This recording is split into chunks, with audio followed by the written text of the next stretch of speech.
آل محمد كما صليت على إبراهيم وعلى آل إبراهيم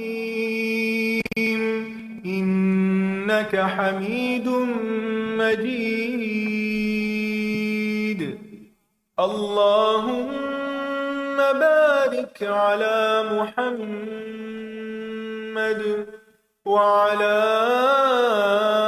آل محمد كما باركت على إبراهيم وعلى آل إبراهيم إنك حميد مجيد. لقد من الله على المؤمنين إذ بعث فيهم رسولا من أنفسهم يتلو عليهم آياته ويزكيهم ويعلمهم الكتاب والحكمة وإن كانوا من قبل لفي ضلال مبين.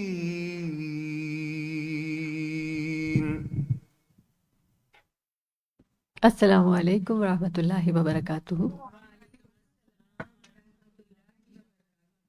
کیسے ہیں سب؟ الحمدللہ.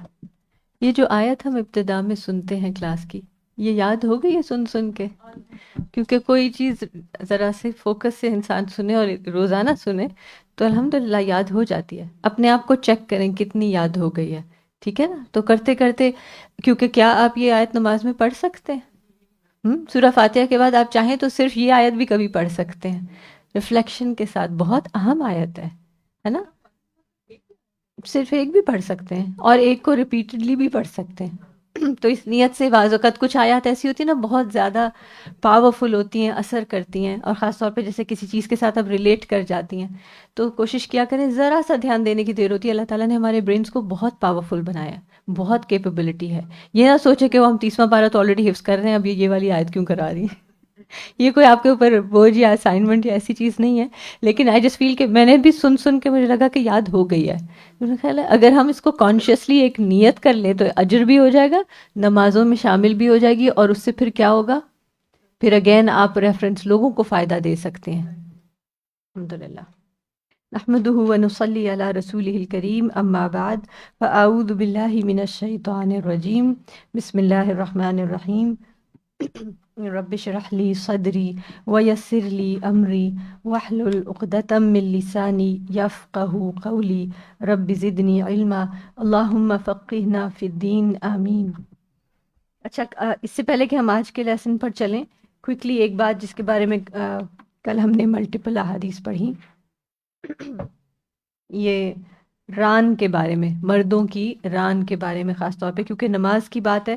ہم دیکھتے ہیں کہ بعض اوقات بیٹے، بھائی، ینگ اور اولڈ، اینی ایج، لیکن زیادہ تر ینگر لوگوں کو دیکھا گیا ہے کہ اسپورٹس ویئر اور ان سب چیزوں میں بعض اوقات نماز پڑھتے ہیں تو وہ اس چیز کا لحاظ نہیں رہتا کہ نیز سے اوپر ان کی شارٹس ہوتی ہیں اور پھر اس میں نماز پڑھ رہے ہوتے ہیں. اور آپ دیکھیں کہ نیز سے اوپر شارٹس میں نماز پڑھنے کا مطلب ہے رکوع میں تو مزید اوپر ہو جاتی ہیں.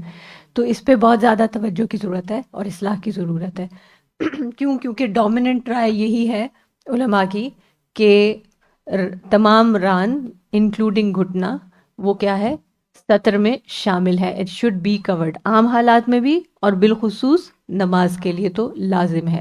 عام حالات میں کیونکہ ہم نے احادیث پڑھی اور اس میں تھوڑا سا یہ کلام تھا کہ نبی صلی اللہ علیہ وسلم نے کھولا بھی تھا لیکن بوقت ضرورت کھولا تھا نا، کہ آپ صلی اللہ علیہ وسلم کے گھٹنے سے اوپر کا کچھ حصہ اگر ایک صحابی نے بتایا کہ ہاں مجھے یاد ہے اس کی سفیدی اور یہ سب، تو وہ کیا تھا، ایک خاص موقع تھا.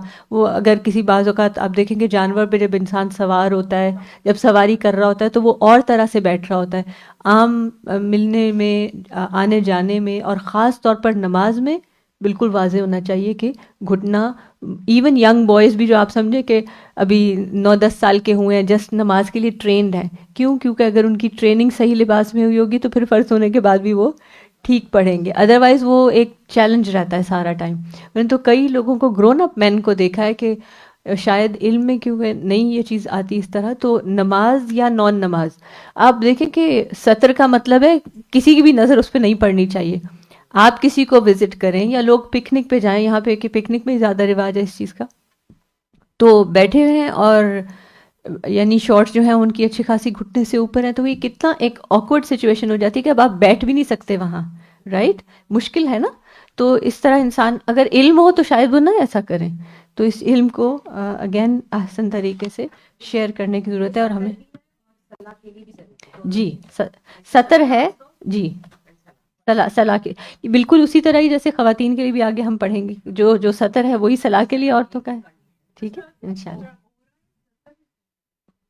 صرف 2 ڈفرنٹ الفاظ ہیں، یعنی aura means is referring to the area of سطر. ٹھیک ہے، سطر کا مطلب ہے سطر آپ اس چیز کو بھی کہتے ہیں جو بیریئر ہوتا ہے، جو پردہ ہوتا ہے، اور اورا پرٹیکولرلی وہ اسٹیٹ، وہ کور کیا جانا. ٹھیک ہے ہاں جی.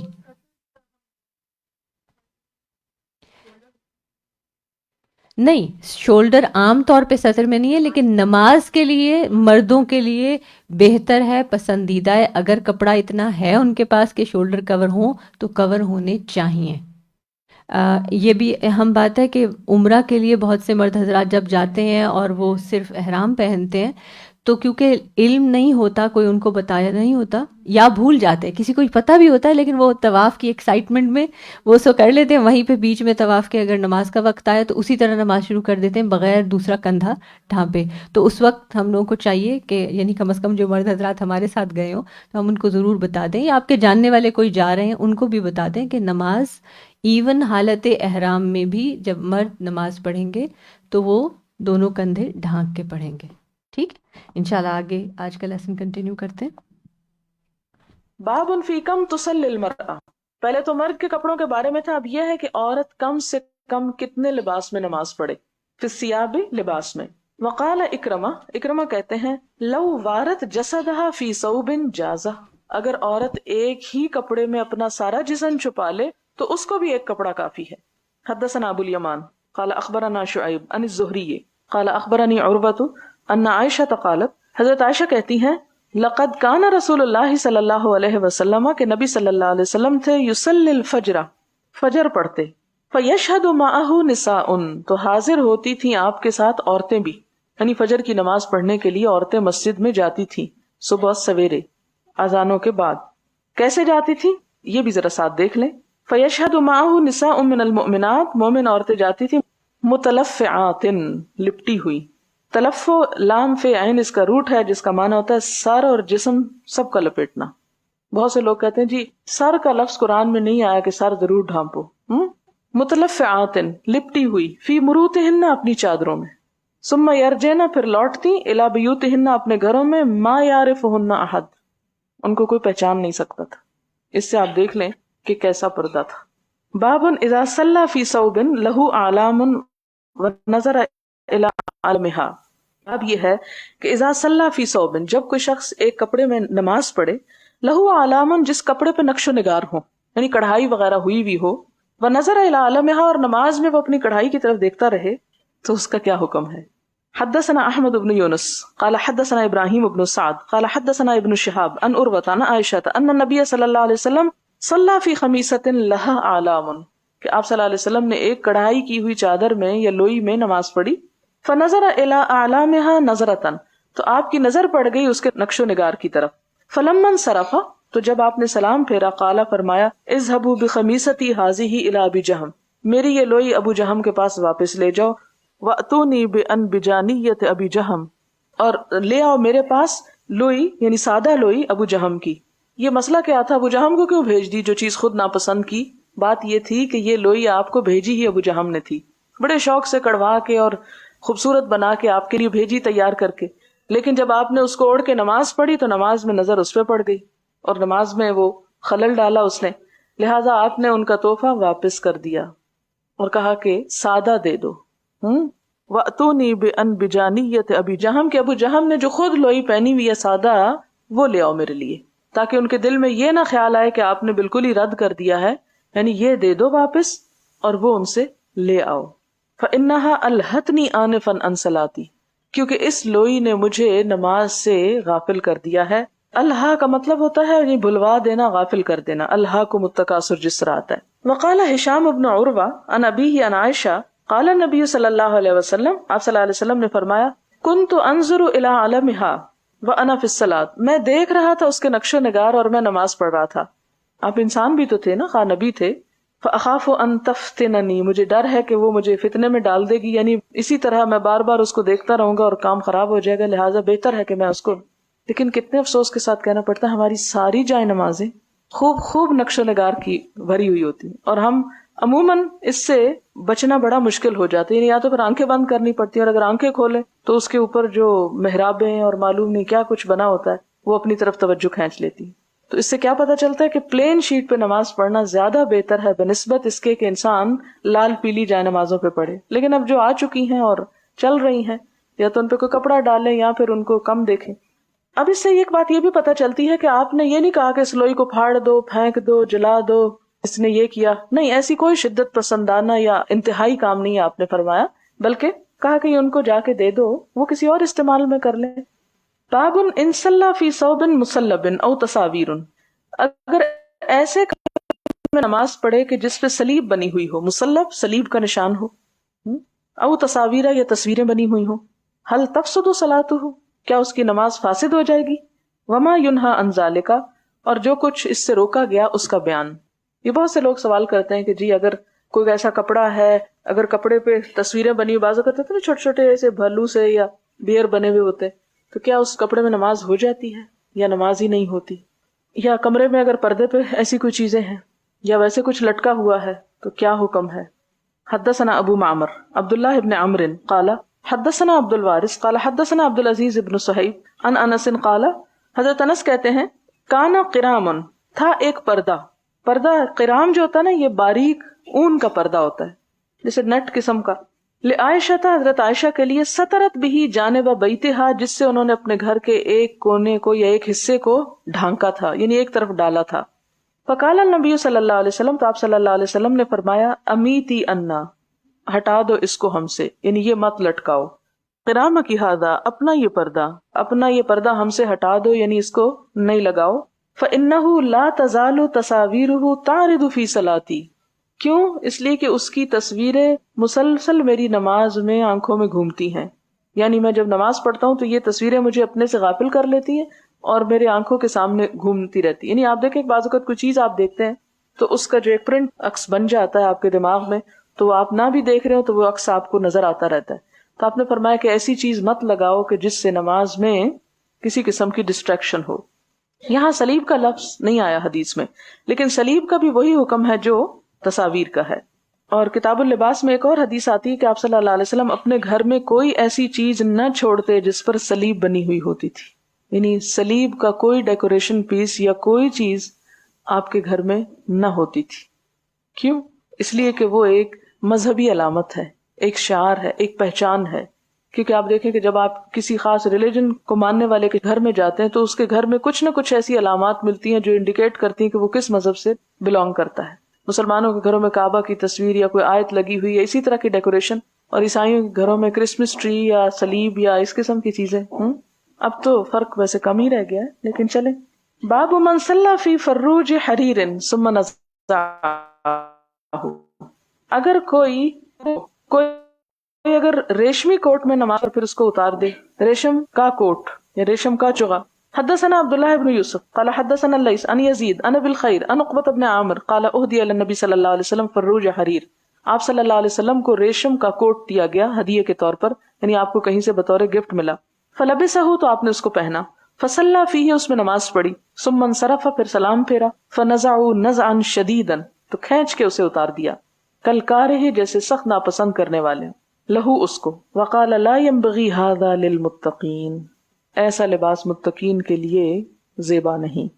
اور شاید آپ نے پہن اس لیے لیا ہوگا کہ اس وقت ریشم حرام نہیں ہوا ہوگا مردوں پر، اس کے بعد تو واضح طور پر آپ نے ریشم اور سونے کو ہاتھ میں لے کے فرمایا تھا یہ میری امت کی عورتوں کے لیے حلال ہے لیکن مردوں کے لیے حرام ہے. کیوں؟ اس لیے کہ ریشم پہننے سے انسان کے اندر اسی قسم کے نازک جذبات پیدا ہوتے ہیں، جبکہ مردوں کی طبیعت میں ایسی خشونت ہونی چاہیے جو جہاد کے لیے، اور دلیری ان کے اندر ایک بہترین وصف ہونا چاہیے. مردوں کو عورتوں کی مشابہت کرنے سے منع کیا گیا ہے، ورنہ مرد اور عورت کا فرق ہی نہیں رہے گا. اور یہ فرق اللہ تعالیٰ نے دونوں کے لیے اٹریکشن کا باعث رکھا ہے، اور اگر یہ فرق ختم ہو جائے تو ان نیچرل چیز ہو جاتی ہے. تو اس لیے آپ نے دونوں کے درمیان فرق قائم رکھنے کے لیے ایک کے لیے حلال اور دوسرے کے لیے حرام. اور ویسے بھی اگر حلال ہو جاتا مردوں کے لیے تو شاید عورتوں کا حصہ اور تھوڑا ہو جاتا. باب الصلاۃ فی الثوب الاحمر، سرخ کپڑے میں نماز پڑھنا مردوں کے لیے. میں مردوں کا لفظ بار بار بول رہی ہوں وہ اس لیے تاکہ واضح ہو جائے کہ اس میں عورتوں کی پریشانی کی بات نہیں، عورت کے لیے اس کے ثواب بھی جائز ہے.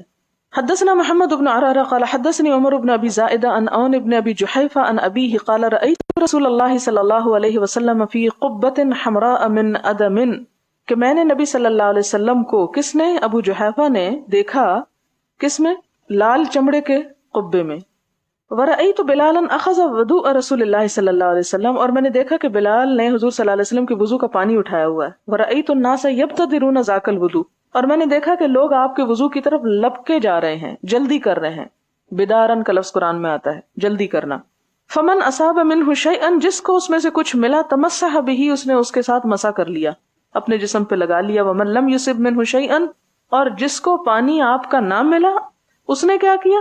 اخذ من بلل ید صاحبی، اس نے اپنے دوست یا ساتھی کے ہاتھ کی تری کو ٹچ کر لیا جو حضور کے پانی کی تھی. یعنی جس کو ملا اس کو تو ملا، جس کو نہ ملا اس نے دوسرے کے ہاتھ پہ ہاتھ رکھ لیا تاکہ کچھ حصہ ہمیں بھی مل جائے. ثم رأیت بلالا اخذ عنزۃ، پھر میں نے دیکھا کہ بلال برچی اٹھائے ہوئے ہیں. فرکزہا، تو اس برچی کو انہوں نے زمین میں گاڑ دیا، مرکز کر دیا.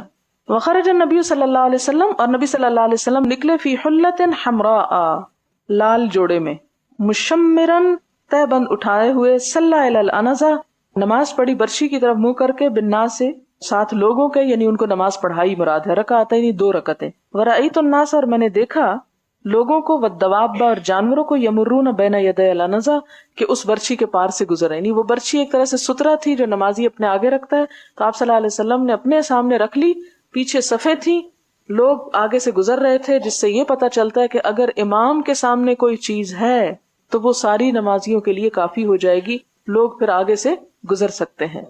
یعنی امام کا سترہ پوری جماعت کا سترہ ہے پیچھے کی. اس سے کیا پتہ چلتا ہے کہ اس ڈریس میں جو سرخ رنگ کا تھا، کہا جاتا ہے کہ سرخ اور سیاہ دھاریاں تھی اس میں آپ صلی اللہ علیہ وسلم نے نماز پڑھی نہیں بلکہ پڑھائی بھی. باب الصلاۃ فی السطوح، چھت پر نماز پڑھنے کا بیان. والمنبری، اور ممبر پر. والخشب، اور لکڑی پر. قال ابو عبداللہ ولم یر الحسن بأسا، حسن بصری اس میں کوئی حرج نہیں پاتے. ان یصلی علی الجمد، کہ نماز پڑھیں جمی ہوئی برف پر. جمد جماد، نقطہ انجماد آپ پڑھتے ہیں. والقناطر، اور پلوں پر. وان جرى تحتها بول، خواہ اس پل کے نیچے سے پیشاب گزر رہا، او فوقها، یا اوپر سے، او امامها، یا سامنے سے. اذا کان بینہما سترۃ، جب اس پل یا اس پیشاب والی جگہ اور نمازی کے درمیان کوئی آڑ ہو، سترہ ہو. وصلی ابو ہریرہ علی ظہر المسجد، اور حضرت ابو ہریرہ نے مسجد کی چھت پہ نماز پڑھی، بصلاۃ الامام، امام کی نماز کے ساتھ. وصلی ابن عمر علی الثلج، اور ابن عمر نے برف پر بھی نماز پڑھی. اب جیسے حرم میں آپ دیکھتے ہیں کہ امام تو نیچے ہوتا ہے، بہت نیچے ہوتا ہے، اور نمازی پیچھے اوپر چھت تک چلے جاتے ہیں.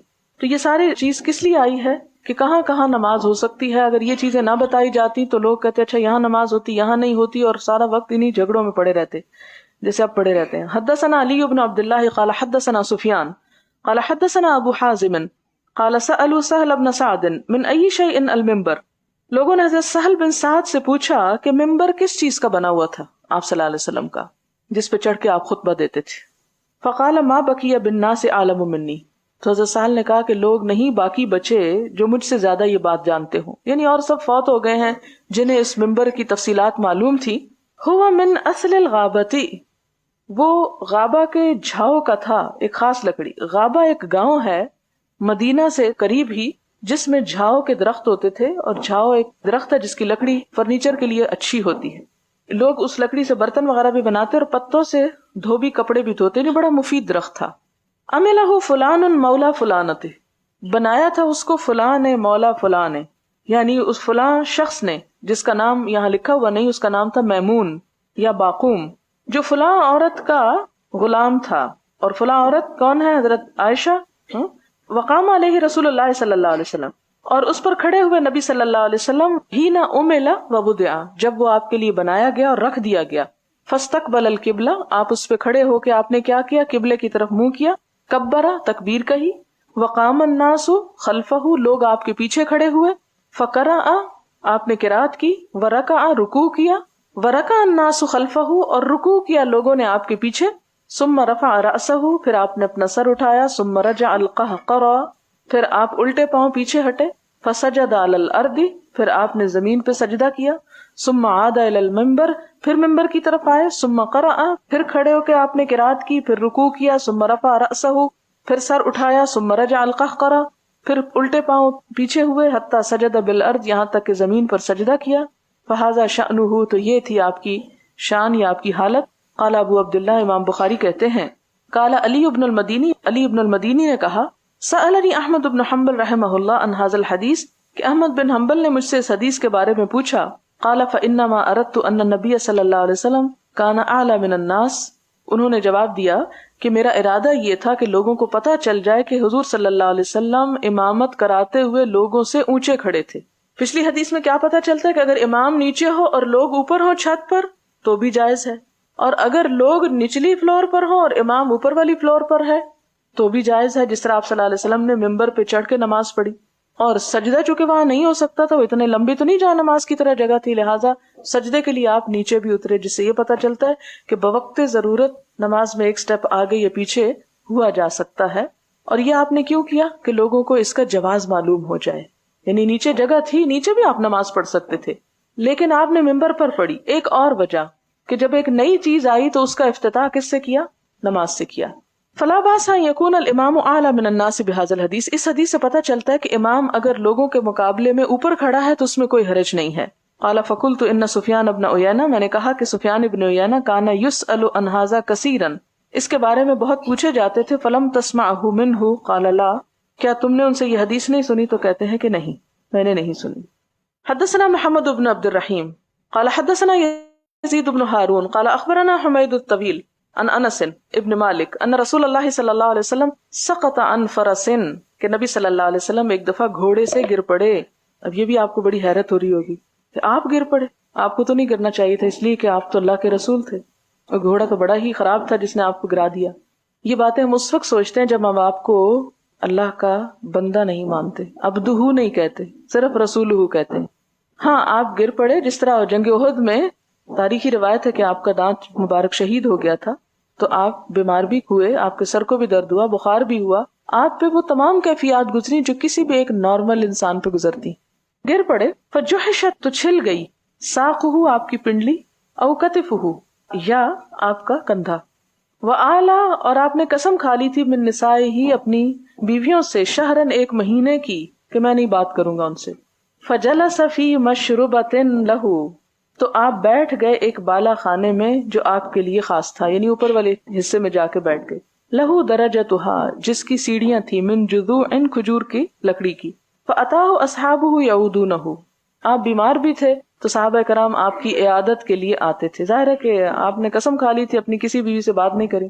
اب شاید آپ کے ذہن میں یہ خیال آ رہا ہو کہ شاید گھوڑے سے گرنے کی وجہ سے آپ ناراض ہو کے ان پہ غصہ اتارا اور ناراض ہو گئے. یہ نہیں بات تھی، کیونکہ عام طور پر ہمارے ہاں یہ ہوتا ہے کہ غصہ کسی اور پہ ہوتا ہے، نکلتا کسی اور چیز پہ. آپ صلی اللہ علیہ وسلم ایسا نا انصافی کا کام نہیں کرتے تھے. اس کی بنیادی وجہ وہ سورۃ الاحزاب میں بھی آتی ہے، اور آپ کچھ پڑھ بھی چکے ہیں، کچھ پڑھیں گے. اور وہ کیا ہے کہ سب نے ایکا کر کے آپ سے مطالبہ کیا تھا کہ ہمارا خرچ بڑھایا جائے. آپ صلی اللہ علیہ وسلم کے پاس بے شمار مال غنیمت آتا تھا. ابھی ذرا آگے پڑھیں گے کہ ایک دفعہ اتنا آیا کہ حضرت عباس لینے کے لیے جب آئے اور انہوں نے اپنے کپڑے پہ ڈال کے اٹھانا چاہا روپیہ تو اٹھا نہ سکے.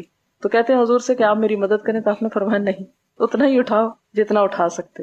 لیکن اتنا مال آنے کے باوجود آپ اپنے گھر والوں کو بقدر ضرورت دیتے اور زیادہ سے زیادہ اللہ کی راہ میں صدقہ کر دیا کرتے تھے. ہمارے لیے کیا حکم ہے؟ 1/3 کا حکم ہے. لیکن آپ صلی اللہ علیہ وسلم چونکہ اپنی ذات سے ایک بہت بہترین مثال قائم کرنا چاہتے تھے، اس لیے کچھ چیزیں آپ کے لیے مخصوص ہیں ایسی جو آپ ہی کے لیے تھی، اور پھر آپ کہیں گے کیوں ان کے لیے کیوں تھی اور ہمارے لیے کیوں نہیں؟ اس لیے کہ وہ نبی تھے اور ہم نہیں ہیں. بہت سی چیزیں آپ کی نبوت کے درجے کو واضح کرنے کے لیے بھی آئی ہیں. اب کیا ہوا یہاں پر کہ آپ نے ایک مہینے کے لیے کہ میں ان سے نہیں بات کروں گا، لہٰذا صحابہ کرام آتے، آپ کے خیال رکھتے، آپ کی عیادت کرتے، فصلی بہم جالسن، اور ان کو نماز کس طرح پڑھاتے؟ بیٹھے ہوئے. وہم قیام، اور صحابہ کھڑے ہوتے تھے. اس سے کیا پتہ چلتا ہے کہ اگر امام بیٹھا ہوا ہو کسی بیماری یا عذر کی وجہ سے تو پیچھے کھڑے ہونے والے مقتدی کھڑے ہو کر ہی نماز پڑھیں گے. فلما سلم، تو جب آپ نے سلام پھیرا، قال انما جعل الامام، کہ امام بنایا گیا ہے، لیؤتم بہ، کہ اس کو امام بنایا جائے، یعنی اس کو سامنے رکھا جائے کہ اس کی پیروی کی جائے. فاذا کبر فکبروا، جب وہ تکبیر کہہ چکے تو تکبیر کہا کرو، یعنی اس سے پہلے اللہ اکبر نہ کر لیا. واذا رکع فرکعوا، جب وہ رکوع کرے تو رکوع کیا کرو. واذا سجد فاسجدوا، جب وہ سجدہ کرے تو سجدہ کرو. وان صلی قائما، اگر کھڑا ہو کے نماز پڑھے، فصلوا قیاما، تو کھڑے ہو کے نماز پڑھا کرو. لیکن یہ نہیں کہا کہ اگر وہ بیٹھا ہو تو بیٹھ کے نماز پڑھو، یعنی صرف اس کو بیٹھنے کی اجازت ہے جو کسی عذر میں ہو. وَنَزَلَ لِتِسْعٍ اور آپ صلی اللہ علیہ وسلم 29 دن کے بعد بالا خانہ سے نیچے آ گئے. فَقَالُوا یا رسول اللہ، تو لوگوں نے کہا اللہ کے رسول صلی اللہ علیہ وسلم. یہاں کالو کا لفظ آتا ہے اور ایک اور روایت میں حضرت عائشہ کا آتا ہے. اِنَّكَ عَلَيْتَ شَهْرًا، آپ نے تو ایک مہینے کی قسم کھائی تھی اور ابھی تو 29 دن ہوئے ہیں. اس سے کیا پتہ چلتا ہے کہ آپ صلی اللہ علیہ وسلم بہرحال اپنے گھر والوں سے قسم تو کھا لی لیکن اداس بھی ہوئے. فقال ان الشہر 29، آپ نے فرمایا 29 کا مہینہ ہوتا ہے.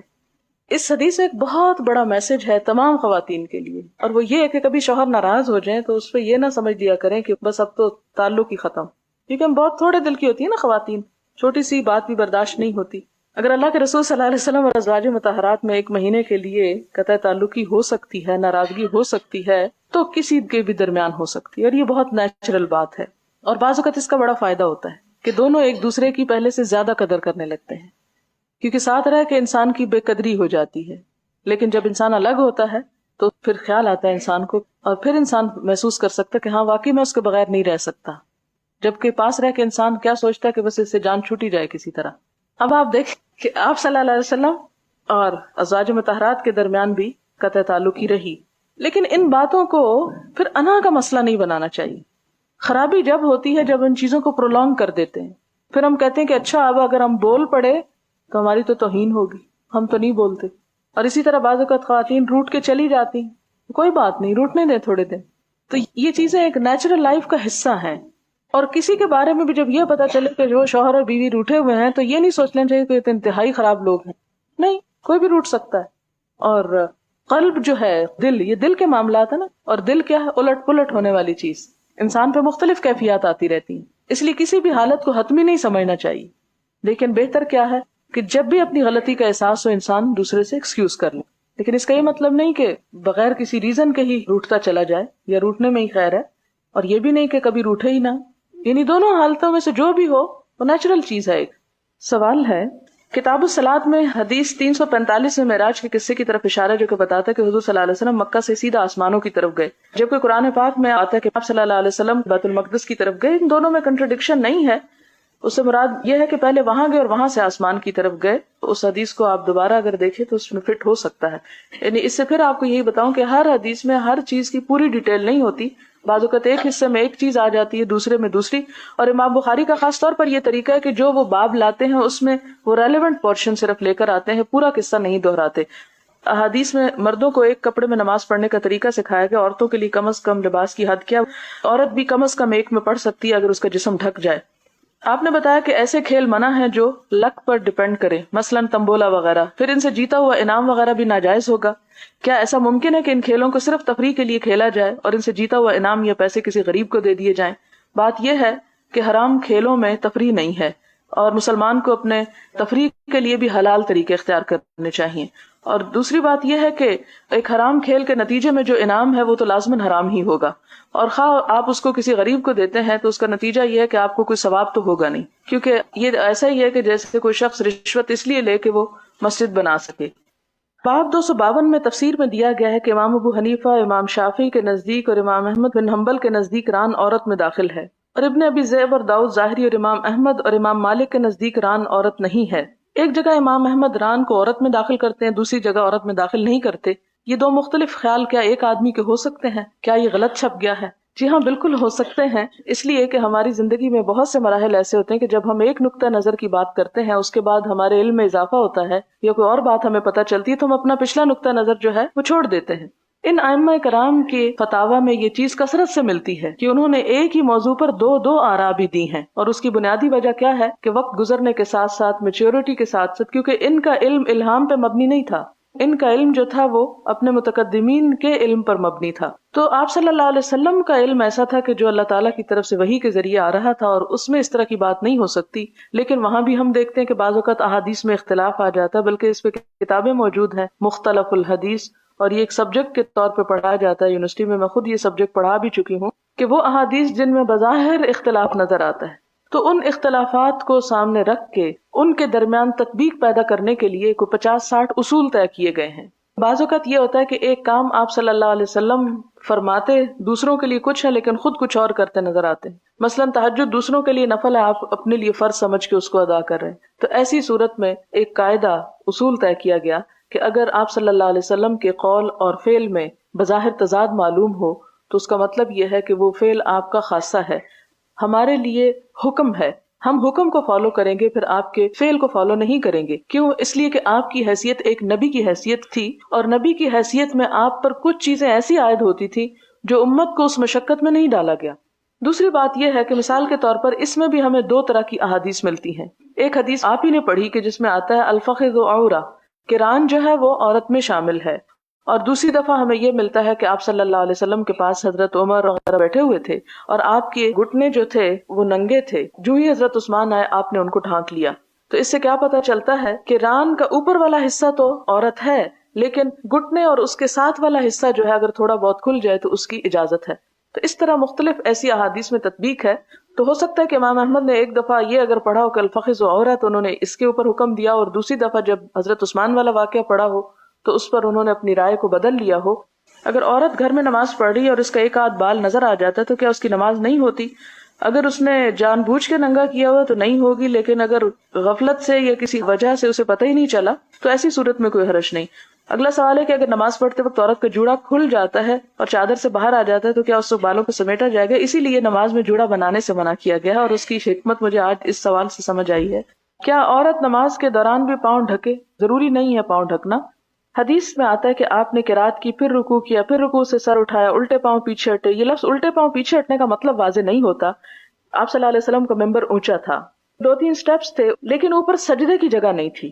ممبر کے اوپر چڑھ کر آپ نے قیام کیا، رکوع کیا، لیکن سجدہ نہیں کیا کیونکہ سجدے کی جگہ نہیں تھی ممبر پر، لہٰذا آپ الٹے پاؤں، قہقرا کا لفظ آتا ہے، یہ نہیں کہ آپ نے منہ موڑ کے نیچے اترے، قہقرا یعنی اسی طرح جس طرح کھڑے تھے تو آپ 1 2 3 پیچھے سٹیپس اتر آئے، زمین پہ سجدہ کیا، جب سجدہ کر چکے تو قیام کے لیے آپ دوبارہ ممبر کے اوپر تشریف لے گئے، پھر دوسری دفعہ ایسے کیا، اسی لیے یہ 2-3 دفعہ آیا کہ آپ پیچھے 2-3 قدم ہٹے۔ تو اس سے کیا پتہ چلتا ہے کہ صف جوڑنے کے لیے یا بعض اوقات نماز میں آگے ایسی جگہ ہے کہ آپ سجدہ نہیں کر سکتے، تو سجدے کے لیے اگر آپ 1 قدم آگے پیچھے نماز میں موو کر لیں تو اس سے نماز نہیں ٹوٹتی۔ اور یہ آپ صلی اللہ علیہ وسلم کا معمول نہیں تھا کہ آپ روز ایسے ہی نماز پڑھاتے تھے، ایک دفعہ ایسا کر کے دکھایا کہ اگر بوجہ مجبوری کبھی کسی کو ایسی مشکل ہو جائے، بعض اوقات ایسا ہوتا ہے بہت رش ہوتا ہے اور آپ کو ایسی جگہ ملتی ہے جہاں آگے ستون ہوتا ہے، تو اس صورت میں آپ کھڑے ہیں لیکن آپ ستون پہ سجدہ تو نہیں کر سکتے، تو جب آپ نیچے بیٹھتے ہیں تو ذرا سا ادھر کوئی گھس کے سجدہ کرنا چاہیں تو ادھر ادھر ہو جائیں تو اس میں حرج نہیں ہے۔ کس نے حرم میں نماز پڑھی ہوئی ہے؟ تقریباً الحمدللہ سبھی نے پڑھی ہوئی ہے، اللہ تعالیٰ پھر لے کر جائے سب کو۔ سب کے ساتھ یہ ایکسپیرینس ہوا ہے نا کہ وہاں کئی بار ایسا کرنا پڑ جاتا ہے کہ آپ سکویز ہو گئے ہیں، جگہ نہیں ہے، اچھا کھڑے ہو گئے اور پھر آپ کو سجدے کے لیے تھوڑا سا آپ سٹیپ بیک یا سٹیپ سائڈ یا کچھ نہ کچھ اس طرح کر رہے ہوتے ہیں۔ تو الحمدللہ علم کا فائدہ ہے۔ اور بعض لوگ نماز شروع کرتے ہیں پھر اس کے بعد ان کو لگتا ہے کہ ہلنا از ایبسلیوٹلی امپرمیسیبل، اور پھر آپ ان کو کچھ بھی کہتے رہیں، ہلائیں بھی تو وہ ہلتے نہیں ہیں، ان کا خیال ہے کہ وہ ثابت قدمی جو ہے وہ ساری وہیں ہے، دراصل بالکل ایسے یعنی لٹرلی مائنڈ بھی کرتے ہیں اور وہ بھی ہو جاتے ہیں کہ اس میں ان کو یعنی ان سے خفا ہونے کی ضرورت نہیں ہے، ان کے حق میں دعا کرنی چاہیے کہ اللہ تعالیٰ ان کو بھی علم میں اضافہ عطا کرے اور اس چیز میں کرے۔ جی حکمت، بالکل علم اور حکمت دونوں، علم کے ساتھ حکمت کی ضرورت پڑ جاتی. ٹھیک ہے الحمدللہ. کی وجہ سے ورنہ جب میں پہلے گئی تھی اور یہ دیکھ لیتے تو ممی لوگ کہہ رہی تھی کہ پتہ نہیں یہ کیسے نمازیں پڑھتے ہیں اتنا آگے پیچھے ہو جاتے ہیں کیونکہ علم نہیں تھا اس ٹائم جب میں گئی تھی مجھے نہیں جی جی بالکل. تو کیسی نمازیں کی ساری نماز خراب یا پیچھے ہو رہے ہو. کیونکہ جب علم نہیں ہے تو وہ ہلنے والوں کو، اور بہت زیادہ ہلنے والی بات نہیں ہم کہہ رہے، ظاہر ہے کسی کو اگر بہت ضرورت کے تحت ہل رہے ہیں تو پھر وہ لوگ یہی سمجھتے ہیں کہ پتہ نہیں ان کی نماز کیسی ہے، یہ تو قبول ہی نہیں ہوگی کیونکہ یہ ہل رہے ہیں نماز میں. وہ جھومنے والا جو سلسلہ ہے ویسا تو بالکل بھی نہیں کرنا چاہیے کیونکہ کیا وجہ ہے.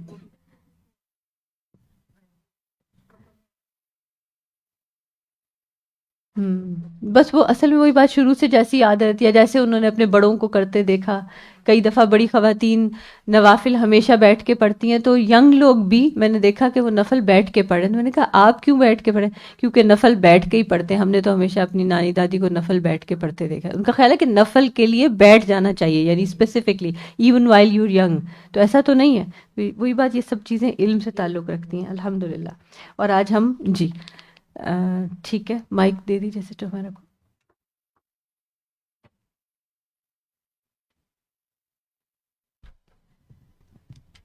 سسٹر آسیہ، ایک سوال تو کل کے لیکچر سے ہے. اچھا اشتمال السماع، جی. ایک ہی کپڑے میں نماز پڑھ لینا. ایک ہی کپڑے میں ایسے لپٹ کے نماز پڑھنا کہ جس میں آپ کے اعضاء بھی بندھے اندر ہی ہوتے ہیں. یعنی جو کپڑا اصل میں ہوتا ہے کہ ہم جیسے کپڑا پہنتے ہیں یا ایک کپڑا اگر لپیٹتے ہیں لیکن احرام جیسے لپیٹا ہوا ہے اور کسی کے پاس سمجھے کہ احرام سے لمبا کپڑا ہے جو انہوں نے اپنے اعضاء پہ لپیٹ لیا تو موومنٹ ہے نا آرمز کی. اشتمال السماع یہ ہے کہ جب آپ نے یوں لپیٹ لیا کہ آپ بازو بھی نہیں موو کر سکتے پھر اس میں. ٹائٹلی جی لپیٹنا. ٹھیک ہے، میرا کنفیوژن درست دور ہو گیا. کلیئر ہو گیا. اچھا، دوسرا آج کے اس میں تھا ممبر پر آپ رکوع اور سجدے کے لیے پیچھے ہوئے اور پھر سجدہ کیا. تو وہ جو ایک نا نماز اگر میں تلاوت دیکھ کے کر رہی ہوں، آگے رکھ لیتے ہیں قرآن شریف تو دور سے تو نظر نہیں آتا. جی میں تو نہیں دیکھ سکتی. تو کیا، کیونکہ یہ ہر وقت کے لیے نہیں ہے نا، جی تو اگر ہم اس کو رکھیں تو اس میں نظر تو نہیں آتا. تو روٹین میں تو پھر ایسا نہیں کر سکتے کہ ہم آگے جا کے اس سے دیکھ کے پڑھیں اور پھر پیچھے ہو کے رکوع اور سجدہ کریں. نہیں، عموماً دیکھیں مصحف سے دیکھ کے آپ کب پڑھ رہے ہوتے ہیں؟ جب آپ اپنی نفلی نماز پڑھ رہے ہوتے ہیں انڈیویجول اور آپ کا لمبی نماز کا ارادہ ہوتا ہے، اس وقت آپ اکیلے ہوتے ہیں. تو اس وقت آپ کو مصحف جس بھی ٹیبل پہ جس پہ آپ رکھ رہے ہیں وہ سجدے کے پاس نہیں رکھنا چاہیے. اس وقت آپ کو رکھنا ہے جہاں آپ قیام کر رہے ہیں نا، کھڑے ہوئے ہیں، اس کے بالکل قریب ہی دائیں پاس رکھ، دائیں نہیں، میں طرف ذرا یہی سا. کرتی ہوں، لیکن وہ نہیں یہاں بنے ہوئے وہ نماز کے اس میں قرآن شریف کھول کے رکھ لیں، یہاں بھی ہوتا ہے. میں نے کچھ گھروں میں بھی دیکھا ہے اوکے، کہ وہ اسٹینڈ کے اوپر قرآن اسٹینڈ. شریف کھول جی کے رکھ لیتے ہیں دیکھ کے پڑھنے کے لیے. میں اس کی بات کر رہی ہوں. پھر اس پہ سے تو دور سے تو نظر نہیں آئے گا. نہیں تو قرآن اسٹینڈ قریب رکھ لینا. کہنے کا مقصد یہ ہے کہ مثلاً یہ قرآن اسٹینڈ ہے، ٹھیک ہے، میں یہاں کھڑی ہوں، اس قرآن اسٹینڈ کے اوپر اگر میں نے رکھنا ہے تو قرآن اسٹینڈ یہاں نہیں رکھنے کی ضرورت. وہ یہاں رکھیں جہاں سے آپ کا جو نظر ہے وہ اس کو آرام سے پڑھ سکے. اور پھر آپ نے رکوع کیا تو ذرا سا اگر وہ آپ کو لگ رہا ہے قرآن اسٹینڈ ٹیڑھا ہے اور آپ کو لگے گا تو آپ ذرا سا موو کر کے پھر رکوع کر لیں اور پھر اس پہ سجدہ کر لیں. پھر کھڑے ہوں تو ایک سٹیپ رائٹ پہ کر کے تاکہ آپ کا مصحف پہ نظر صحیح آ جائے. جی، یہ ایک سٹیپ موومنٹ اس میں ہوگی اور یہ ہو جائے گا انشاءاللہ. ہاتھ میں پکڑ کے بھی پڑھ سکتے ہیں لیکن اس میں بھی آپ جب ہاتھ سے رکھیں گے تو کہاں رکھیں گے؟ ٹیبل یا سٹینڈ یا کوئی نہ کوئی چیز. جی جی بالکل کر سکتے. اچھا، ہاتھ میں پکڑنے میں بھی یہ ہے کہ آپ کی موومنٹ بعض اوقات اگر لوگ دونوں ہاتھ سے پکڑیں تو اس کا مطلب قیام ہے اور آپ نے ہاتھ دونوں باندھنے چاہیے نا، تو پھر دونوں ہاتھوں سے نہیں بھائی. اور اگر بعض لوگ ایک ہاتھ سے پکڑتے ہیں ایک ہاتھ باندھے ہوتے ہیں تو ٹھیک ہے، لیکن آپ اگر طویل کر رہے ہیں تو بعض اوقات وہ ایک ہاتھ بھی تھک سکتا ہے، بے ادبی ہو سکتی ہے، مصحف گر سکتا ہے، some thing like that, right. Phone سے ہاں لوگوں کو دیکھا ہے کہ لوگ فون ایک ہاتھ پہ آرام سے پکڑ لیتے ہیں، پڑھ لیتے ہیں. ٹھیک ہے، بہرحال فون کے معاملے میں بھی آپ کو پتہ ہے کہ اس پہ نوٹیفیکیشنز آ جاتی ہیں اور کئی چیزیں ہو رہی ہوتی ہیں. تو انڈیویجول سے پارے ہلکے ہوتے ہیں. جی بالکل صحیح ہے، اس سے اگر کرنا ہو تو آپ کر سکتے ہیں. ٹھیک. یہ جو بات ہوئی کپڑوں پہ اعلام کی، کپڑوں پہ نقش و نگار کی، تو اس پہ کیونکہ ہم خواتین ہیں تو ہمیں خاص طور پہ اس کا بہت اہتمام کرنا چاہیے، لحاظ کرنا چاہیے کہ نماز پڑھتے ہوئے جیسے کبھی ایسا ہوتا ہے نا آپ کسی پارٹی پہ گئے ہوئے ہیں، اب آگے شادیوں کا سیزن آ رہا ہے، اب شادی پہ گئے ہوئے ہیں یا فنکشن پہ گئے ہوئے ہیں، فینسی کپڑے پہنے ہوئے ہیں، اور اب آپ اس میں نماز پڑھ رہے ہیں، تو اب دونوں تینوں چیزوں کا لحاظ کرنا ہوگا کہ کم از کم نماز کے وقت یا تو آپ کے پاس اگر کوئی اور چادر سادہ یا کوئی دوپٹہ یا کوئی چیز ہے تو آپ وہ لے لیں، اور اگر آپ نے فینسی کوئی ایسے ٹائی اپ کیا ہوا ہے کہ وہ نہیں ہلنا نہیں کرنا، تو پھر یعنی میک شیور کہ وہ پھر آپ کو ڈسٹریکٹ نہ کر رہا ہو. اگر وہ پڑھنے میں دھیان بار بار جا رہا ہے کہ وہ یہاں سے کام اکھڑ گیا ہے یہاں سے سیکوینس گر گیا ہے، تو پھر وہ کیا ہوگا، پھر اگلی نماز پہ احتیاط کریں کہ پھر اس طرف نہ جائیں. ہوتا ہے نا ایک، یعنی human brain is so strange, یعنی نینو سیکنڈز کی بات ہوتی ہے کہ آپ کی ایک جگہ سے دوسری جگہ بات جاتی ہے، ایک سیکوینس پہ نظر پڑنے سے آپ کو کیا کیا کہاں کہاں یاد آ جاتا ہے، تو نہیں آنا ہوتا، رائٹ. تو یعنی یہ جو لباس کی بات، کیونکہ ہم یہاں پہ خاص طور پہ کتاب الصلاح میں لباس کے بارے میں پڑھ رہے ہیں، تو ہمیں اپنا ہی سب سے زیادہ امپورٹنٹ یہ ہے کہ جائزہ لینے کی ضرورت ہے کہ ہم کن کن حالتوں میں نماز پڑھتے ہیں، اور اس میں کہاں ایسا ہو سکتا ہے کہ کپڑے کے جو ڈیزائن ہے، جو پرنٹ ہے، یا جو کوئی امبیلشمنٹس ہیں.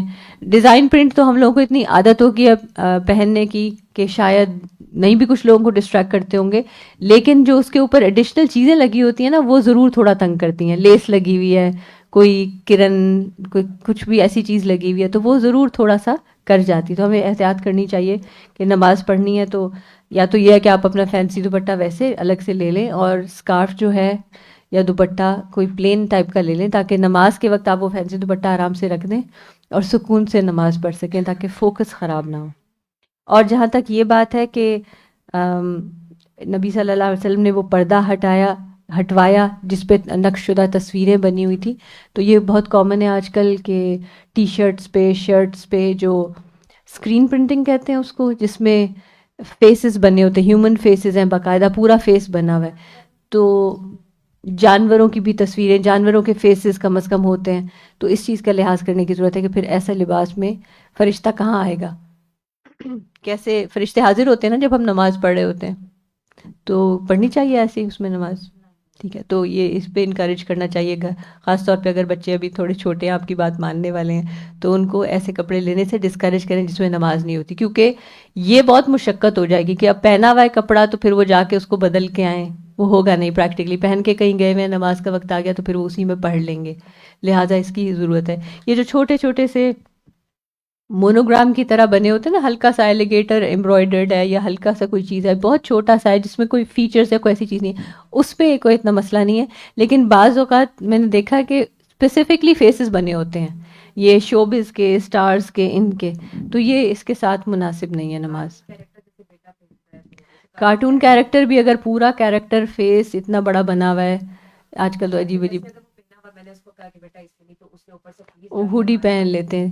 ٹھیک ہے، تو وہی بات ہے کہ کم از کم اس کو کور کر لیا نا، تو ٹھیک ہے اگر وقتی طور پہ، لیکن ایز اے ہیبٹ کوشش کرنی چاہیے کہ ایسے کپڑے اوائڈ کیے جائیں، ایسے کپڑے اوائڈ کرنے چاہیے.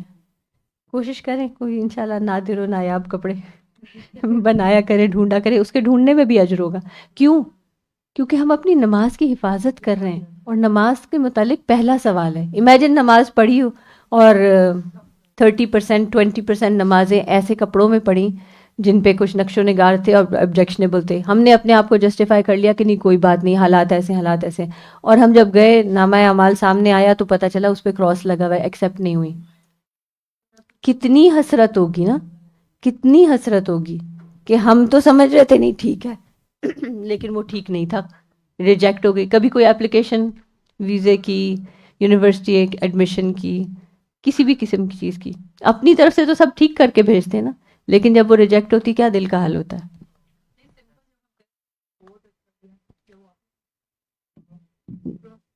صحیح ہے، ٹیسٹ میں بھی ایسا ہو جاتا ہے. جی سلمان جی مائک دے دیجیے گا ان کو، ایک سیکنڈ مائک لے لیجیے تاکہ آن لائن بہنیں بھی فائدہ اٹھائیں. اچھا ہمارے پاس 2 مائکس ہے، ایک ادھر رکھا کریں ایک ادھر رکھا کریں تاکہ کوئکلی ٹائم ضائع نہ ہو. میری نماز پڑھ رہی تھی، پھر تصویر قمیض کے اوپر تصویریں بنی تھیں. میں نے کہا بیٹا آپ کی نماز یہ قمیض اتار دو، تو نانی میں نے اس کے بعد بایا پہن لیا ہے تو میں اس سے نماز پڑھ سکتی ہوں، وہ نماز ہو جائے گی پھر. اللہ کرے گا انشاءاللہ اللہ تعالیٰ قبول فرما لے، کیونکہ اصل مقصد کیا ہے کہ وہ چیز سامنے نہ ہو. ہٹوا دی نبی صلی اللہ علیہ وسلم نے، تو اب اگر انہوں نے عبایا پہن لیا تو ہٹ گیا، لیکن بہرحال آئی وڈ بی انکمفرٹیبل، کیونکہ آپ نے وہ لباس تو پہنا ہوا ہے نا. تو کوشش یہ کریں کہ ایسی چیزیں ہم لیں ہی نہ. خواتین کے بھی ریسنٹلی کوئی ڈیزائنرز وغیرہ میں یہ شروع ہوا تھا کہ بہت برڈز اور بہت ساری اس طرح کی چیزیں، یعنی بہت پرومیننٹ فیچرز کے ساتھ، تو وہ چیز اچھا.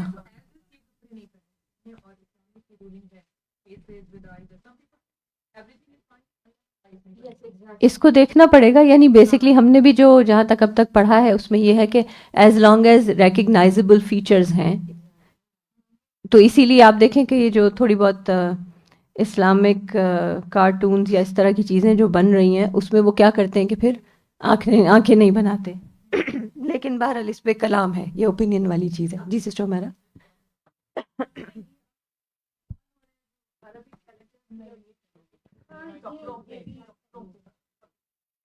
عربک کیلیگرافی کپڑوں پر جی، تو الفابیٹس ہیں، صرف الفابیٹس ہیں. اردو ہے یا عربی ہے وہ تو حروف ہے نا، وہ کوئی عربی کا خود ناخواستہ کوئی آیت یا کوئی ایسی چیز تو نہیں لکھی جیسے ہوئی. ابایوں پر اور کپڑوں پر ہر چیز پر، تو وہ بھی تو ڈسٹریکٹ ہی کرتی ہیں. ہاں، اصل چیز دیکھنے کی یہ ہے کہ کیا وہ ڈسٹریکٹ کر رہی ہے. اگر ڈسٹریکٹ کرنے والی چیز ہے تو اس کو اوائڈ کرنا چاہیے. یعنی اس کو پہننے سے لوگ کیا سمجھتے ہیں، ثواب ہوگا کہ عربی حروف لکھے ہوئے ہیں. ظاہر ہے جس نے پہنا ہوا اس کو کم کرے گی، دوسروں کو زیادہ کرے گی.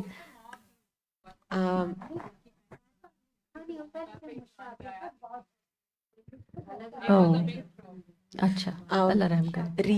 ریئل کیریکٹرز یا فکشنل، جیسے کہ اسپنج باب ایک کیریکٹر ہے، جی جی، تو وہ ہیومن نہیں ہے. تو ہاں، وہ اس کی کوئی بات نہیں ہے. ہاں، کیونکہ میرے بیٹے نے خود کہا مما یہ ریئل نہیں ہے، جی جی کچھ نہیں تھا، اسپنج باب از کیونکہ اسپنج باب از امیجنری، Okay, ہیومن ہاں، نہیں ہے، actually اینیمل بس- نہیں ہے. It's not a creation of Allah that you are then distorting, it's fine. Right? الحمدللہ. ٹھیک ہے انشاءاللہ. اچھا، اس پہ مزید اگر ہمیں چاہیے تو ہم اسلام کی اوے چیک کر سکتے ہیں، تھوڑی سی مزید اس پہ دیکھ سکتے ہیں کہ علماء نے کیا کہا ہے. آج ہم ایسا کرتے ہیں، لیسن مکمل کر لیتے ہیں، ٹھیک ہے؟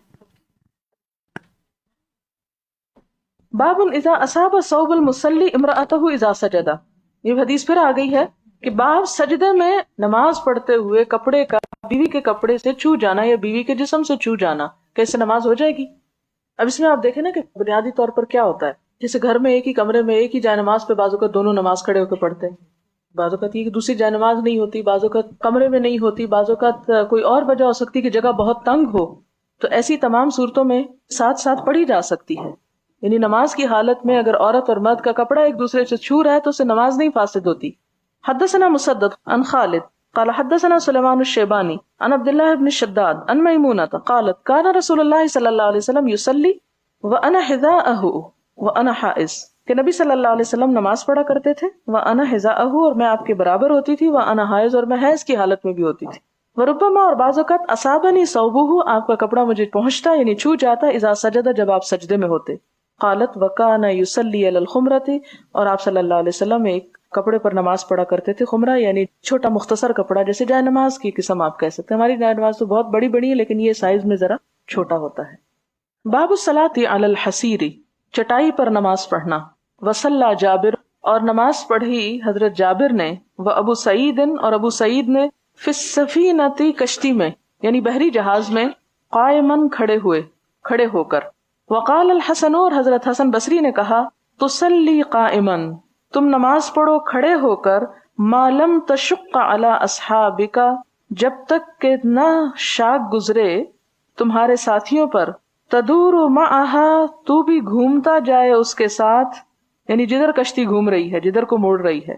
وإلا فقائدا، اور اگر ایسا نہ ہو تو پھر بیٹھ کر. مراد کیا ہے کہ جب کشتی گھومتی ہے، موڑ کاٹتی ہے، یا لہریں تیز آ جاتی ہیں، تو اس کے نتیجے میں کیا ہوتا ہے کہ بہت زیادہ دھکے لگتے ہیں، بہت جھٹکے پڑتے ہیں، اور انسان کبھی اس پہ گرتا ہے کبھی دوسرے پہ گرتا ہے، تو اس سے دوسروں کو اذیت کا اندیشہ ہے. تو اس لیے کہا گیا کہ اگر تو اس اذیت کا اندیشہ ہو یا خود اپنے ہی گرنے کا، اور بعض اوقات ایسے گرنے کا کہ انسان گر کے باہر ہی جا پڑے، تو ایسی صورت میں جان بچانا فرض ہے، بیٹھ کے نماز پڑھ لیں. یعنی شریعت میں ایسی مشقت نہیں کہ جس میں پڑھ کر انسان اپنے آپ کو کھو بیٹھے. دوسری بات یہ بتائی گئی کہ جب قبلے کو فالو کرنا ضروری ہے، لیکن اگر ایک دفعہ انسان شروع کر لے اور اس کے بعد سواری جو ہے وہ منہ موڑ لے تو جدھر کو مڑ رہی ہے ادھر ہی نماز پڑھتا جائے. ایسا نہیں کہ انسان اپنا دھیان نماز سے چھوڑ کر یہ دیکھنے میں لگ جائے کہ شمال کو مڑی ہے جنوب کو اور مجھے اپنا منہ کس طرف کرنا ہے، اور سارا وقت وہ چکر ہی کاٹتا رہے اس میں. تو اس طرح کی مشقت بھی نہیں ڈالی گئی.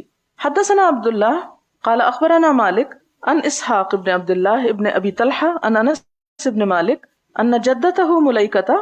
حضرت انس بن مالک سے روایت ہے کہ ان کی دادی نے، یا جدت نانی کو بھی کہتے ہیں، ملیکہ جن کا نام ملیکہ تھا، دعت رسول اللہ صلی اللہ علیہ وسلم، حضور صلی اللہ علیہ وسلم کو انہوں نے دعوت دی، لطعام کھانے کے لیے، صنعتہ لہ جو انہوں نے بنایا تھا آپ ہی کے لیے، فاکل منہ تو آپ نے اس میں سے کھایا. ثم قال پھر فرمایا، قوموا اٹھو فلأصلی لکم میں تمہیں نماز پڑھاؤں. اس سے کیا پتہ چلتا ہے کہ بوڑھی عورت کی دعوت قبول کی جا سکتی ہے. نانی کا لفظ قابل غور ہے. قال انس حضرت انس کہتے ہیں، فقمت الی حسیر میں کھڑا ہوا اپنی ایک چٹائی کی طرف، حسیر لنا جو ہماری تھی، قد اسود سیاہ ہو چکی تھی، من طول ما لبسا طول یعنی لمبے عرصے تک، ما لبسا جو وہ استعمال کی گئی، یعنی لمبے عرصے تک بچ بچ کے کالی ہو چکی تھی، جیسے چٹائیاں پرانی ہو کے ہو جایا کرتی ہیں. فنضحتہ بماء تو میں نے اس پہ پانی چھڑک دیا، یعنی اس کو ذرا فریش دکھانے کے لیے. فقام رسول اللہ صلی اللہ علیہ وسلم تو آپ صلی اللہ علیہ وسلم کھڑے ہوئے. وصففت انا والیتیم وراءہ صف باندھی میں نے اور ایک یتیم بچے نے آپ کے پیچھے.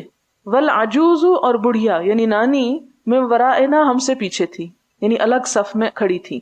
فصلی لنا رسول اللہ صلی اللہ علیہ وسلم تو آپ صلی اللہ علیہ وسلم نے ہم کو نماز پڑھائی، رکعتین 2 رکعتیں، ثم انصرف پھر سلام پھیرا. یہ 2 جو تھے نفل تھے جو آپ نے جماعت سے پڑھائے تھے، نماز کا وقت نہیں تھا. اس حدیث سے 2-3 باتیں پتہ چلتی ہیں. ایک تو یہ بات پتہ چلتی ہے کہ کھانے کی دعوت کو قبول کرنا چاہیے. دوسری بات یہ پتہ چلتی ہے کہ کھانا ہی نہیں کھانا چاہیے، نماز بھی کچھ پڑھنی چاہیے. ہمارے ہاں دعوتیں کس قسم کی ہوتی ہیں؟ جن کے نتیجے میں نماز قضا ہوتی ہے. اور یہاں آپ صلی اللہ علیہ وسلم کی دعوت کیا ہے کہ کھانا اپنی جگہ ہے، اور ساتھ اگر فرض نماز کا وقت نہیں بھی تو نفل پڑھ لیے جائیں. تیسری بات کیا پتہ چلتی ہے کہ عورت مردوں کی صف میں کھڑی ہو کے نہ پڑھے، تنہا بھی ہو تو پھر وہ اس سے پچھلی صف میں جائے گی. ایک اور بات کیا پتہ چلتی ہے کہ نفل نماز بھی جماعت سے پڑھے جا سکتے ہیں، جیسے صلاۃ التسبیح وغیرہ. مثلا صحیح مسلم میں بھی یہ روایت آتی ہے، اور نفل نماز کے جماعت سے پڑھنے کے جواز کی دلیل میں یہ حدیث لائی جاتی ہے، کیونکہ عموماً ہمارے یہاں اس بات کو بہت اچھالا جاتا ہے کہ جی نفل کیسے آپ جماعت سے پڑھ رہے ہیں. آپ دیکھیں رمضان میں جو تراویح پڑھی جاتی ہے وہ بھی نفل ہی ہوتا ہے. تو کبھی کبھار اس کے پڑھنے کا جواز ملتا ہے. مثلاً آپ جو پہلے دن الہدا میں آئے تھے تو آپ کو جماعت سے 2 نفل پڑھوائے گئے تھے، وہ بھی اسی سنت کو فالو کرتے ہوئے، کوئی نئی بدعت نہیں نکالی گئی تھی. باب الصلاۃ علی الخمرۃ سجدہ گاہ پر یا جائے نماز پہ نماز پڑھنا. حدثنا ابو الولید قال حدثنا شعبۃ قال حدثنا سلیمان الشیبانی عن عبد اللہ بن شداد عن میمونۃ قالت کان النبی صلی اللہ علیہ وسلم یصلی علی الخمرہ. حضرت میمونہ کی روایت ہے کہ نبی صلی اللہ علیہ وسلم جائے نماز پر یا چھوٹے مصلے پر نماز پڑھا کرتے تھے. اس سے کیا پتہ چلتا ہے کہ اگر گھر میں فرش صاف بھی ہے تو بھی اوپر ایک کپڑا بچھا لینے سے کوئی اسراف نہیں ہوتا، اس پہ نماز پڑھی جا سکتی ہے. اور اگر مصلی نہ ہو، کسی کے گھر جائے نماز نہ ہو، تو خالی زمین پہ بھی نماز ہو جاتی. باب الصلاۃ علی الفراش بچھونے پر نماز پڑھنا. وصلی انس علی فراشی حضرت انس نے اپنے بستر پہ نماز پڑھی. وقال انس اور انس کہتے ہیں کننا نصلی مع النبی صلی اللہ علیہ وسلم ہم نبی صلی اللہ علیہ وسلم کے ساتھ نماز پڑھا کرتے تھے. فیسجد احدنا علی ثوبہ تو ہم میں سے کوئی ایک اپنے کپڑے پر ہی سجدہ کر لیتا. یعنی مثال کے طور پر آپ چادر پہنے ہوئے ہیں اور سجدے میں جاتے ہیں اور چادر کا جو اگلا حصہ ہے وہ نیچے بچھ جائے اور اس پہ آپ سجدہ کر لیں تو اس کی اجازت ہے. حدثنا اسماعیل قال حدثني مالک عن ابي النضر مولى عمر بن عبید اللہ عن ابی سلمة ابن عبد الرحمن عن عائشہ زوج النبی صلی اللہ علیہ وسلم انها قالت حضرت عائشہ رضی اللہ تعالی عنہا کہتی ہیں كنت انام بین یدی رسول اللہ صلی اللہ علیہ وسلم میں حضور صلی اللہ علیہ وسلم کے قبلے کی طرف سوئی ہوئی ہوتی تھی، سامنے سوئی ہوتی تھی. ورجلایا اور میرے دونوں پاؤں فی قبلتہ آپ کے قبلے کی سمت ہوتے، یعنی میرے پاؤں آپ کے قبلے میں ہوتے، یعنی جس طرف آپ منہ کر کے نماز پڑھتے وہاں میرے پاؤں آتے تھے. فاذا سجد جب آپ سجدہ کرنے لگتے غمزنی تو مجھے ہلا دیتے، یا چھو دیتے، فقبضت رجلیہ تو میں اپنے پاؤں سمیٹ لیتی. یعنی کمرہ چھوٹا تھا، جگہ چھوٹی تھی، اتنی ہی جگہ تھی کہ آپ صلی اللہ علیہ وسلم نماز پڑھیں اور حضرت عائشہ لیٹی ہوئی ہوں اور ان کے جو ٹانگیں ہیں وہ نماز کے عین سجدے والی جگہ پر آ جائیں. لہٰذا آپ صلی اللہ علیہ وسلم طویل قرات کرتے تھے. اب یہ تو نہیں ہو سکتا تھا حضرت عائشہ سارا وقت ٹانگیں سکیڑے ہی لیٹی رہتی. ایسی تکلیف نہیں دی ان کو کہ تم پھیلائے رکھو. آپ کھڑے ہوتے، قرات کرتے رہتے. جب آپ سجدے میں جاتے تو ذرا پاؤں کو ہلا دیتے، وہ اپنے پاؤں سمیٹ لیتی، آپ سجدہ کر لیتے. فَإِذَا قَامَ جب آپ کھڑے ہو جاتے تو میں کیا کرتی؟ بَسَطْتُهُمَا میں اپنے پاؤں پھر پھیلا لیتی. قالت وَالْبُيُوتُ يَوْمَئِذٍ لَيْسَ فِيهَا مَصَابِيحُ گھر ان دنوں میں ایسے ہوتے تھے کہ جن میں چراغ بھی نہ تھے. یعنی کیسی باتیں کرتے ہو، جب ظاہر ہجرت کر کے آئے مکہ سے مدینہ تو ابتدا میں مسلمانوں پہ بڑے کٹھن دن گزرے اور اسی تکلیف دہ زندگی کی طرف اشارہ کر رہی ہیں یہاں. اور یہاں اس سے کیا پتہ چلتا ہے، امام بخاری نے اس سے کیا نکالا کہ بچھونے پہ نماز ہو سکتی ہے. یعنی وہ جگہ جس پہ آپ نماز پڑھے تھے وہ ایک طرح سے بستر بھی تھی، کس کا؟ حضرت عائشہ کا. لیکن یہ نہیں ثابت ہوتا کہ اس پہ فوم کا میٹرس پڑا ہوا تھا کہ آپ گھر جا کے فوم پہ نماز پڑھنا شروع کر دیں، کہ ہارڈ سرفیس کا ہونا ضروری ہے. حدثنا يحيى بن بكير قال حدثنا الليث عن عقيل عن ابن شهاب قال اخبرني عروة ان عائشة اخبرته ان رسول الله صلی اللہ علیہ وسلم کہ نبی صلی اللہ علیہ وسلم كان يصلي نماز پڑھتے تھے، وهي بينه وبين القبلة اور وہ آپ کے درمیان اور قبلے کے درمیان ہوتی، على فراش اہلہ اپنی اہلیہ کے بستر پر، اعتراض الجنازتی آپ کیسے پڑی ہوتی تھی؟ جیسے سامنے جنازہ پڑا ہوتا ہے، آڑی پڑی ہوتی تھی. اعتراض عرض کی جانب، یعنی لمبائی کے رخ نہیں، چڑھائی کے رخ. حدثنا عبداللہ بن یوسف قال حدثنا لیث عن یزید عن عراق عن عروة ان النبی صلی اللہ علیہ وسلم كان يصلي وعائشة معترضة بينه وبين القبلة على الفراش. آپ صلی اللہ علیہ وسلم اس حال میں نماز پڑھتے تھے کہ حضرت عائشہ قبلے اور آپ کے درمیان آڑی لیٹی ہوئی ہوتی تھی، علی الفراش بستر پر، الذی ینامان علیہ جس پر وہ دونوں سویا کرتے تھے. اچھا، اس سے ایک اور بات بھی پتہ چلتی ہے کہ ہمارے ہاں عورت سے خاص قسم کی جو توہین آمیز سلوک کیا جاتا ہے اور یہ سمجھا جاتا ہے کہ اگر عورت نماز میں سامنے بھی آ گئی تو نماز ٹوٹ جائے گی، اور اس کے قریب ہو کے نماز پڑھنا تو ویسے ہی نماز کی قبولیت کا کوئی جواز نہیں اس میں. تو اس میں عورت کی عظمت کا بھی ایک پہلو نکلتا ہے کہ جس طرح دیگر مذاہب نے چھوت چھات اس کو بنا دیا، وہاں آپ صلی اللہ علیہ وسلم کی نماز میں خلل نہیں پڑتا حضرت عائشہ کی موجودگی میں بھی. باب السجود علی الثوب فی شدت الحر گرمی کی شدت میں کپڑے پر سجدہ کرنا. وقال الحسن اور حسن بصری کہتے ہیں کان القوم یسجدون علی الامامتی کہ لوگ امامے پر سجدہ کیا کرتے تھے، والقلنسوتی اور ٹوپی پر، ویداہ فی کمہ اور دونوں ہاتھ آستین کے اندر ہوتے تھے. یہ اس وقت کی بات ہے کہ جب مسجد نبوی کے اوپر ساری کی ساری چھت نہیں ہوتی تھی، نہ ایئر کنڈیشنڈ ہوتے تھے، نہ نیچے ماربل ٹھنڈا بچھا ہوتا تھا، اور نہ ہی اس کے اوپر موٹے موٹے کارپیٹ تھے. یہ اس دور کی بات ہے کہ جب چھت بھی ادھوری تھی، شدید گرمی میں فرش بھی کچا تھا اور بعض جگہ کنکریاں پڑی ہوئی ہوتی تھی، اور ظہر کی نماز شدید گرمی میں مدینہ میں پڑھنا ایک معنی رکھتا ہے. لہٰذا کیا بتایا گیا کہ جب ہاتھ نیچے کیے تو ہاتھوں کے نیچے یعنی کم میں آستین میں ہاتھ ہوتے، تو مراد یہ کہ ہاتھ جب رکھتے تھے تو نیچے کپڑا ہوتا تھا، اور جب سجدہ کرتے تھے تو اس وقت بھی کیا ہوتا، یعنی امامہ یا ٹوپی کے اوپر بھی پھر سجدہ کر لیتے تھے. حدثنا ابو الولید ہشام ابن عبد الملک. آپ کو معلوم ہے یہ ہشام بن عبد الملک کون ہے؟ یہ خلیفہ تھا اور وہ خلفاء بھی روایات کیا کرتے تھے، احادیث بیان کرتے تھے. قال حدثنا بشر بن المفضل قال حدثنا غالب القطان عن بکر بن عبد اللہ عن انس بن مالک قال كنا نصلي مع النبي صلی اللہ علیہ وسلم کہ ہم نبی صلی اللہ علیہ وسلم کے ساتھ نماز پڑھ رہے تھے. فيدع احدنا طرف الثوب تو رکھ دیتا ہم میں سے کوئی ایک اپنے کپڑے کا کونا، من شدت الحر گرمی کی شدت سے، فی مکان السجود سجدے کی جگہ پر، یعنی جو چادر اوپر ہوتی تھی جب سجدے میں جاتے تو اس کا ایک حصہ نیچے بھی بچھا لیتے تھے، اس پہ سجدہ کرتے. باب الصلاۃ فی النعال، نعال کہتے ہیں جوتوں کو، جوتوں سمیت نماز پڑھنا خصوصاً جب چوری کا ڈر ہو. حدثنا آدم بن ابی ایاس قال حدثنا شعبہ قال اخبرنا ابو مسلمۃ سعید بن یزید الازدی قال سألت انس بن مالک اکان النبی صلی اللہ علیہ وسلم یصلی فی نعلیہ. انس بن مالک سے پوچھا گیا کہ کیا نبی صلی اللہ علیہ وسلم جوتوں میں نماز پڑھ لیا کرتے تھے؟ قال نعم، انہوں نے کہا جی ہاں پڑھ لیتے تھے. اگر نجاست ہو تو پھر نہیں، بظاہر کوئی نجاست نہیں لگی ہوئی، اور بعضوں کو ہوتا ہے اگر لگی ہوتی اس کو زمین پر رگڑ کے صاف کر لیا کرتے تھے. باب الصلاۃ فی الخفاف، موزوں میں نماز پڑھنا. حدثنا آدم قال حدثنا شعبۃ عن الاعمش قال سمعت ابراہیم یحدث عن حمام بن الحارث قال رأيت جرير بن عبد الله بالا کہ جریر بن عبداللہ نے پیشاب کیا، ثم توضا، پھر وضو کیا، ومسح علی خفیہ، اور اپنے جرابوں پہ مسح کر لیا. یہ اس لیے پیشاب کی بات کیوں کی کہ پتہ چلے کہ اگر کسی نے جرابیں پہنی ہوئی ہیں اور وہ اپنی رفع حاجت کے لیے گیا ہے تو واپس آ کے جرابیں اتارنے کی ضرورت نہیں. اگر باوضو جرابیں پہنی تھی تو دوبارہ انہی پہ مسح کر سکتے ہیں. ثم قام فصلی، پھر کھڑے ہوئے اور نماز پڑھی. فسئل، اس سے پوچھا گیا کہ یہ تم نے کیا کیا، یعنی مسح کر کے اور باتھ روم سے نکل کے مسح کر کے نماز پڑھ لی. فقال رأیت النبی صلی اللہ علیہ وسلم، وہ کہتے ہیں کہ میں نے نبی صلی اللہ علیہ وسلم کو دیکھا، صنع مثل ھذا، کہ آپ نے ایسا ہی کیا. قال ابراہیم، ابراہیم کہتے ہیں فکان یعجبہم، یہ بات انہیں بڑی تعجب والی لگتی تھی. لأن جریرا کان من آخر من اسلم، کیونکہ جریر وہ تھے جو سب سے آخر میں اسلام لائے تھے. اور اسی آخر میں اسلام لانے سے یہ بات کیا واضح ہوتی ہے کہ یہ آپ کا آخری فعل تھا، یعنی منسوخ نہیں ہوا یہ حکم، یہ مراد ہے. حدثنا اسحاق بن نصر قال حدثنا ابو اسامہ عن الاعمش عن مسلم عن مسروق عن المغیرہ بن شعبہ قال ودعت النبی صلی اللہ علیہ وسلم، مغیرہ بن شعبہ کہتے ہیں کہ میں نے حضور صلی اللہ علیہ وسلم کو وضو کروایا. فمسح علی خفیہ وصلی، آپ نے اپنے موزوں پہ مسح کیا اور نماز پڑھ لی. باب اذا لم یتم السجود، باب جو کوئی سجدہ پورا نہ کر سکے. اخبرنا السلط بن محمد اخبرنا مہدی عن واصل عن ابی وائل عن حذیفہ انہ رأى رجلا لا یتم رکوعہ ولا سجودہ. حضرت حذیفہ نے ایک شخص کو دیکھا کہ جو اپنا رکوع اور سجدہ پورا نہیں کرتا تھا.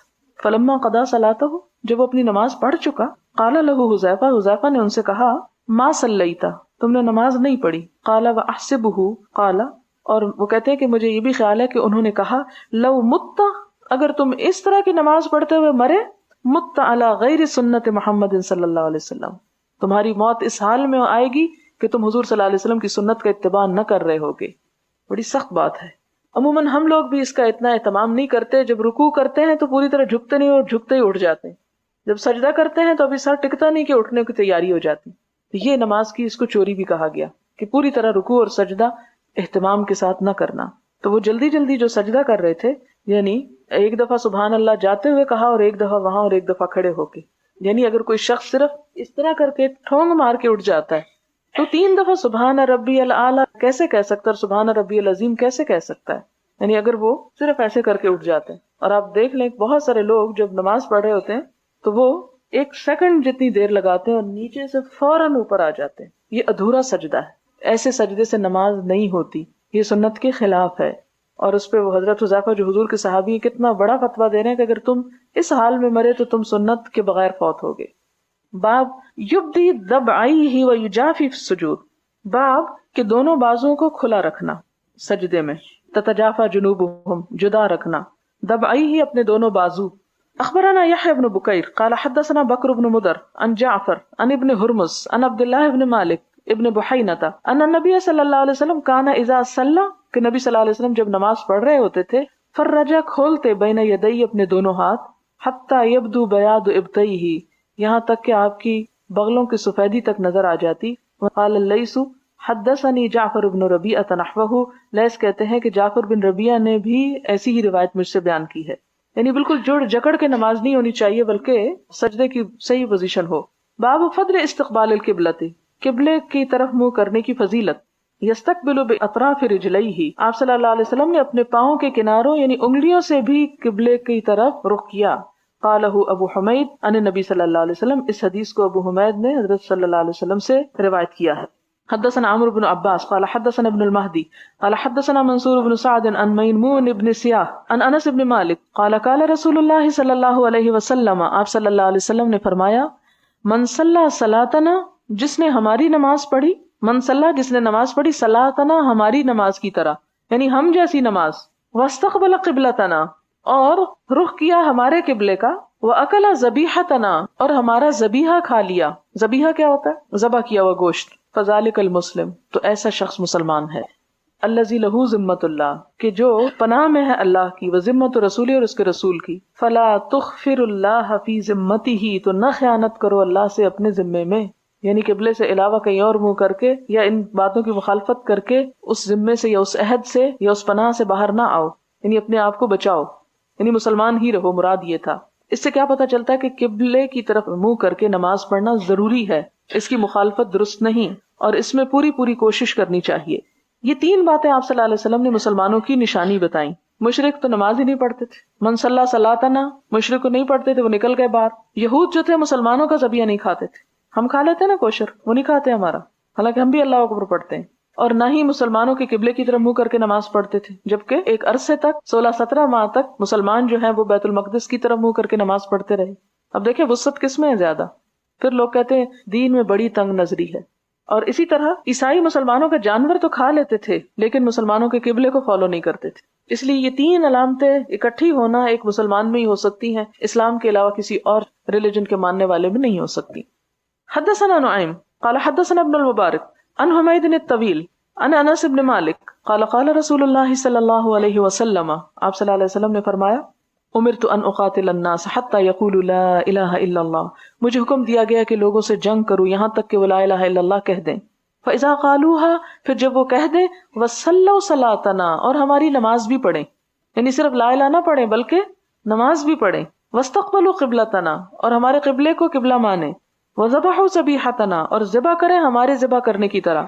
فقد حرمت علینا دماؤہم، تو حرام ہو گئے ہم پر ان کے خون، واموالہم، اور ان کے مال، الا بحقھا، مگر کسی حق کے ساتھ، یعنی اگر کوئی قتل کرتا ہے تو قتل کیا جا سکتا ہے خواہ وہ مسلمان ہی کیوں نہ ہو.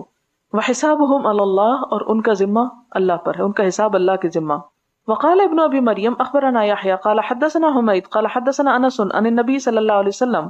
وقال علی بن عبد اللہ حدثنا خالد بن الحارث قال حدثنا حمید قال سأل میمون بن سیاح انس بن مالک قال یا ابا حمزة وما يحرم دم العبد وما له، کیا چیز حرام کرتی ہے کسی بندے کا خون اور اس کا مال؟ فقال من شهد ان لا الہ الا اللہ واستقبل قبلتنا وصلى صلاتنا واكل ذبیحتنا فهو المسلم له ما للمسلم، جو یہ 3 کام کرے وہ مسلم اور اس کے وہی حقوق ہیں جو ایک مسلمان کے ہیں. وعلیہ ما علی المسلم، اور اس کے ذمہ ہے جو کسی مسلمان کے ذمہ ہوتا. باب قبلت اہل المدینہ، اہل مدینہ کا قبلہ. واہل الشام والمشرق، اہل شام اردن شام فلسطین اور مشرق والوں کا. لیس فی المشرق ولا فی المغرب قبلۃ، مشرق اور مغرب میں قبلہ نہیں. لقول نبی صلی اللہ علیہ وسلم، آپ صلی اللہ علیہ وسلم کی قول کے مطابق، لا تستقبل القبلۃ بغائط او بول ولکن شرقوا وغربوا، یعنی مدینہ والوں کا قبلہ کہاں ہے؟ مشرق اور مغرب کی طرف نہیں بلکہ کس طرف ہے؟ مدینہ اور شام سے مکہ معظمہ جنوب کی طرف واقع ہے اور شمال میں بیت المقدس ہے.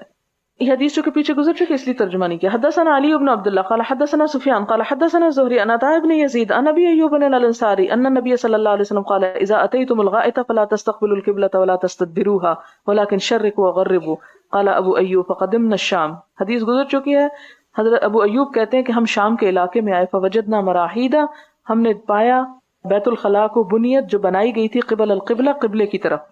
فننحرف، تو ہم کیا کرتے ان پہ مڑ جاتے. ونستغفر اللہ تعالی، اور ہم اللہ تعالیٰ سے استغفار کرتے. ان زہری ان عطا قال سمعت ابا ایوب ان نبی صلی اللہ علیہ وسلم مثلہ، یعنی ایک حدیث اسی طرح کی اور بھی سنی گئی ہے. اب آپ کہیں گے کہ یہ تو صرف باہر کے لیے حکم تھا، تو صحابہ کرام اندر بیٹھنے میں کیوں ممانعت سمجھتے تھے اور کیوں ڈرتے تھے؟ تو اس کی بنیادی وجہ یہ ہے کہ شاید انہیں ابھی تک وہ دوسرا حکم پتہ نہیں تھا. باب قول اللہ تعالی واتخذوا من مقام ابراہیم مصلی، اللہ تعالیٰ کا فرمان کہ اور بناؤ مقام ابراہیم کو نماز کی جگہ. مقام ابراہیم کہاں ہے؟ فلسطین میں یا شام میں؟ خانہ کعبہ میں، خانہ کعبہ کے پاس، خانہ کعبہ کے اندر بھی نہیں ہے، حجر اسود کی جانب سامنے ہی ہے اس کے. یہ ہے کیا مقام ابراہیم؟ مقام کھڑے ہونے کی جگہ کو کہتے ہیں. یہ وہ پتھر ہے جس پہ حضرت ابراہیم علیہ السلام کھڑے ہو کر خانہ کعبہ بنا رہے تھے، اور اس کے نشان آج بھی موجود ہیں، یعنی پاؤں کے نشان. یہ بھی اللہ تعالیٰ کی نشانیوں میں سے ایک نشانی، کتنے ہزار سال گزرنے کے باوجود وہ نشان وہاں پر پایا جاتا ہے. حدثنا الحمیدی قال حدثنا سفیان قال حدثنا عمرو بن دینار قال سألنا ابن عمر عن رجل طاف بالبیت العمرۃ. عمر بن دینار کہتے ہیں کہ ہم نے عبداللہ بن عمر سے پوچھا ایک شخص کے بارے میں کہ اس نے عمرے کے لیے بیت اللہ کا طواف کیا. طاف بالبیت العمرۃ یعنی طواف عمرہ. ولم یطف بین صفا والمروہ، لیکن صفا و مروہ کے درمیان اس نے طواف نہیں کیا، یعنی نہیں گھوما. ایاتی امرأتہ، کیا وہ اپنی عورت یا اپنی بیوی کے پاس آ سکتا ہے؟ فقال قدم النبی صلی اللہ علیہ وسلم فطاف بالبیت سبعا وصلى خلف المقام رکعتین وطاف بین الصفا والمروہ، کہ نبی صلی اللہ علیہ وسلم جب تشریف لائے فطاف بالبیت سبعا، تو آپ نے 7 مرتبہ بیت اللہ کا طواف کیا. وصلى خلف المقام رکعتین، اور نماز پڑھی مقام ابراہیم کے پیچھے 2 رکعتیں. کیوں؟ کیونکہ قرآن پاک میں ہے نا وَاتَّخِذُوا مِن مقام ابراہیم مصلی، کہ مقام ابراہیم کے پاس نماز پڑھو. وطاف بین الصفا والمروہ، اور ساتھ ہی آپ نے صفا مروہ کا بھی طواف کیا، تو گویا عمرے کا حصہ ہے سعی کرنا. وَقَدْ كَانَ لَكُمْ فِي رَسُولِ اللَّهِ أُسْوَةٌ حَسَنَةٌ، اور تم سب کے لیے اللہ کے رسول صلی اللہ علیہ وسلم بہترین نمونہ ہے. وَسَأَلْنَا جابر بن عبد اللہ فقال لا يقربنها حتى يطوف بين الصفا والمروہ. حضرت جابر بن عبداللہ سے جب ہم نے پوچھا اس مسئلے کے بارے میں کہ کیا ایک شخص صرف کعبہ کا طواف کر کے اپنی بیوی کے پاس آ سکتا ہے، تو انہوں نے کیا کہا کہ نہیں، جب تک کہ وہ صفا مروہ بھی مکمل نہ کر لے، یعنی اس وقت تک وہ اپنا احرام نہیں کھول سکتا، اور وہ ساری چیزوں کی پابندی کرے گا جو ایک احرام پہنے ہوئے شخص کرتا ہے. حدثنا مسدد قال حدثنا يحيى عن سيف قال سمعت مجاهد قال اتي ابن عمر فقيل له هذا رسول الله صلى الله عليه وسلم دخل الكعبة. مجاہد کہتے ہیں کہ اتیا ابن عمر جو تھے ان کے پاس کوئی شخص آیا، فقیل له، اس سے کہا گیا هذا رسول اللہ صلی اللہ علیہ وسلم، کہ یہ رسول اللہ صلی اللہ علیہ وسلم دخل الکعبہ، کعبہ میں داخل ہوئے. فقال ابن عمر کہتے ہیں فاقبلت والنبی صلی اللہ علیہ وسلم، تو میں آیا اور نبی صلی اللہ علیہ وسلم قد خرج، نکل چکے تھے، یعنی کعبے سے نکل چکے تھے. واجد بلالا قائما بین البابین، اور میں نے پایا بلال رضی اللہ تعالیٰ عنہ کو 2 دروازوں کے درمیان کھڑا ہوا. فسألت بلالا، تو میں نے بلال سے پوچھا، فقلت، میں نے کہا، اصلی النبی صلی اللہ علیہ وسلم فی الکعبہ، کیا نبی صلی اللہ علیہ وسلم نے کعبہ کے اندر نماز پڑھی تھی؟ قال نعم، کہا ہاں. رکعتین، 2 رکعتیں، بین الساریتین، ان 2 ستونوں کے درمیان، اللتین علی یسارہ، جو آپ کے بائیں طرف تھے، اذا دخلتا، جب تم داخل ہوئے ہو، ثم خرج فصلی فی وجہ الکعبۃ رکعتین، پھر آپ صلی اللہ علیہ وسلم باہر نکلے اور کعبہ کے سامنے 2 رکعتیں پڑھی. اب پتہ چل گیا اس کے اندر کیا ہے؟ ستون ہے. ابھی تو صرف اتنا ہی پتہ چلا ہے. یعنی اس سے کیا پتہ چلتا ہے؟ جواز کیا ہے کہ اگر کوئی شخص کعبے کو سامنے نہیں رکھتا، کعبے کے اندر گھس کے نماز پڑھتا ہے تو بھی اس کی نماز ہو جاتی ہے، یعنی وہ اس کے اندر ہے، کعبہ سامنے اس سے ہٹ کے نہیں. یعنی دونوں طرح جائز. مراد یہ اگر آپ نہ پڑھتے، اب دیکھیں نا صحابہ کرام پیچھے پیچھے ایک بات کی کیا خبر رکھتے تھے، اور حضرت عبداللہ بن عمر تو خاص طور پر تھے بھی بہت نوجوان، لیکن بہت واچ کرتے تھے آپ صلی اللہ علیہ وسلم کو، اور پھر بعد میں بہت ان تمام چیزوں کو کھول کھول کے بھی بیان کیا. اب آپ دیکھیں کہ صرف ایک ہی پہلے اتنی سی بات ہے نا، اگر وہ بلال سے نہ پوچھتے اور کبھی ان سے پوچھا جاتا تو وہ کیا کہتے، مجھے تو نہیں پتا، شاید پڑھی ہو شاید نہ پڑھی ہو. انہوں نے اس لیے پوچھا کہ پتہ چل جائے کہ آپ نے کیا کیا تاکہ ہم بھی وہ کر لیں. بہت اتباع کرتے تھے نا، اور دوسروں کو بھی بتا سکے. اس سے کیا پتہ چلتا ہے کہ آپ صلی اللہ علیہ وسلم کی جو احادیث ہیں، یہ جو تمام اس طرح کی تعلیمات ہیں، یہ ایسے ہی ہیپ ہیزرڈلی نہیں جمع کر لی گئی. یہ باقاعدہ ایک پلاننگ کے تحت صحابہ کرام میں سے کچھ ایسے تھے جو دن رات آپ کے ساتھ لگے رہتے تھے. بعض تو جو کچھ کہتے وہ نوٹ کر لیتے تھے، بعض اس کو یاد کر لیتے تھے، بعض یہی دیکھتے رہتے تھے کہ آپ نے کیا کام کیسے کیا، اور پھر بعد میں امت کے سامنے مختلف حالتوں اور مختلف پہلوؤں سے وہ سارا ذخیرہ جو ہے وہ پہنچا. حدثنا اسحاق بن نصر قال حدثنا عبد الرزاق قال اخبرنا ابن جریج عن عطاء قال سمعت ابن عباس قال لما دخل النبي صلی اللہ علیہ وسلم البیت دعا فی نواحیہ کلها. کبھی آپ کو موقع ملے تو ایسا ہی کیجیے کہ نبی صلی اللہ علیہ وسلم جب خانہ کعبہ کے اندر داخل ہوئے، دعا، تو آپ نے دعا مانگی، فی نواحیہ، اس کے کونوں میں، کلہا، سارے کے سارے، یعنی ہر کونے میں کھڑے ہو کے دعا پڑھی. کیونکہ اگر کبھی اللہ تعالیٰ موقع دے تو ہم کو تو شاید یہ بھی نہ پتا ہو کہ کرنا کیا ہے اندر جا کے. جانے کا شوق بہت رکھتے ہیں، یہ نہیں جاننے کا شوق رکھتے کہ کسی جگہ پہ جا کے کیا کرنے کی ضرورت ہوتی. ولم یصلی حتی خرج منہ، اور نماز نہیں پڑھی یہاں تک کہ اس سے باہر نکل آئے. فلما خرج، پھر جب وہ باہر نکلے، رکع رکعتین فی قبول الکعبۃ، تو قبلے کو سامنے رکھ کے آپ نے نماز پڑھی. وقال ھذہ القبلہ، اور فرمایا یہی قبلہ ہے. اب یہ ابن عباس کی روایت ہے، اس میں کیا آتا ہے کہ نماز نہیں پڑھی. اب آپ کہیں گے دیکھا کنٹراڈکشن، اسی لیے تو کہتے ہیں حدیث سچی نہیں ہے. ایک حدیث کہہ رہی ہے آپ نے نماز پڑھی، دوسری نے کہا نماز نہیں پڑھی، صرف دعا کی. آپ تو کہیں گے واقعی بالکل صحیح بات ہے کنٹراڈکشن. بات یہ کہ کیا آپ صلی اللہ علیہ وسلم صرف ایک ہی دفعہ داخل ہوئے تھے کعبہ میں؟ پہلے تو یہ دلیل لانی چاہیے نا کہ آپ صرف زندگی میں ایک دفعہ داخل ہوئے تھے، اور اس موقع پہ عبداللہ بن عمر کہتے ہیں نماز پڑھی، ابن عباس کہتے ہیں نماز نہیں پڑھی. ایسی نہیں تھی. جب عبداللہ بن عمر نے آپ کو فالو کیا اور بلال اندر کھڑے تھے تو اس موقع پہ آپ نے نماز پڑھی تھی. لیکن دوسری مرتبہ جب ابن عباس نے دیکھا تو اس وقت آپ نے نماز نہیں پڑھی تھی. اس سے کیا پتہ چلتا ہے کہ کوئی شخص نماز پڑھنا وہاں فرض نہ کر لے اپنے اوپر. کیوں؟ مثلاً اگر دروازہ کھول دیا جائے تو آپ کا کیا خیال ہے ساری مخلوق اس میں گھس کے نماز پڑھ سکے گی؟ پڑھ لے گی؟ نہیں پڑھے گی. اتنا رش ہوگا کہ شاید کھڑے کھڑے بھی نماز ادا کرنا مشکل. اب ایسی صورت میں اگر کوئی شخص اندر قسمت سے چلا ہی گیا لیکن رش کی وجہ سے نماز نہ پڑھ سکا تو اس کے لیے جواز ہے کہ اگر نہیں پڑھی تو کوئی کفر نہیں کیا، کوئی گناہ نہیں ہوا. اگر کھڑے ہو کے کہیں دعا کا موقع مل گیا تو وہ بھی کافی ہو گیا اس کے لیے. یہ جو بظاہر احادیث میں اختلاف نظر آتا ہے یہ دین کی وسعت کو ظاہر کرتا ہے. یہ کنٹراڈکشن بتانے کے لیے نہیں آیا، لیکن جن لوگوں کی عقل مریض ہوتی ہے انہیں اس سے کوئی ہدایت ملنے کی بجائے ان کے دل اور ٹیڑھے ہو جاتے ہیں، وہ دوسری طرف چل پڑتے ہیں. باب التوجہ نحو القبلۃ حیث کان، منہ کرنا قبلے کی طرف حیث کان جہاں کہیں بھی کوئی ہو.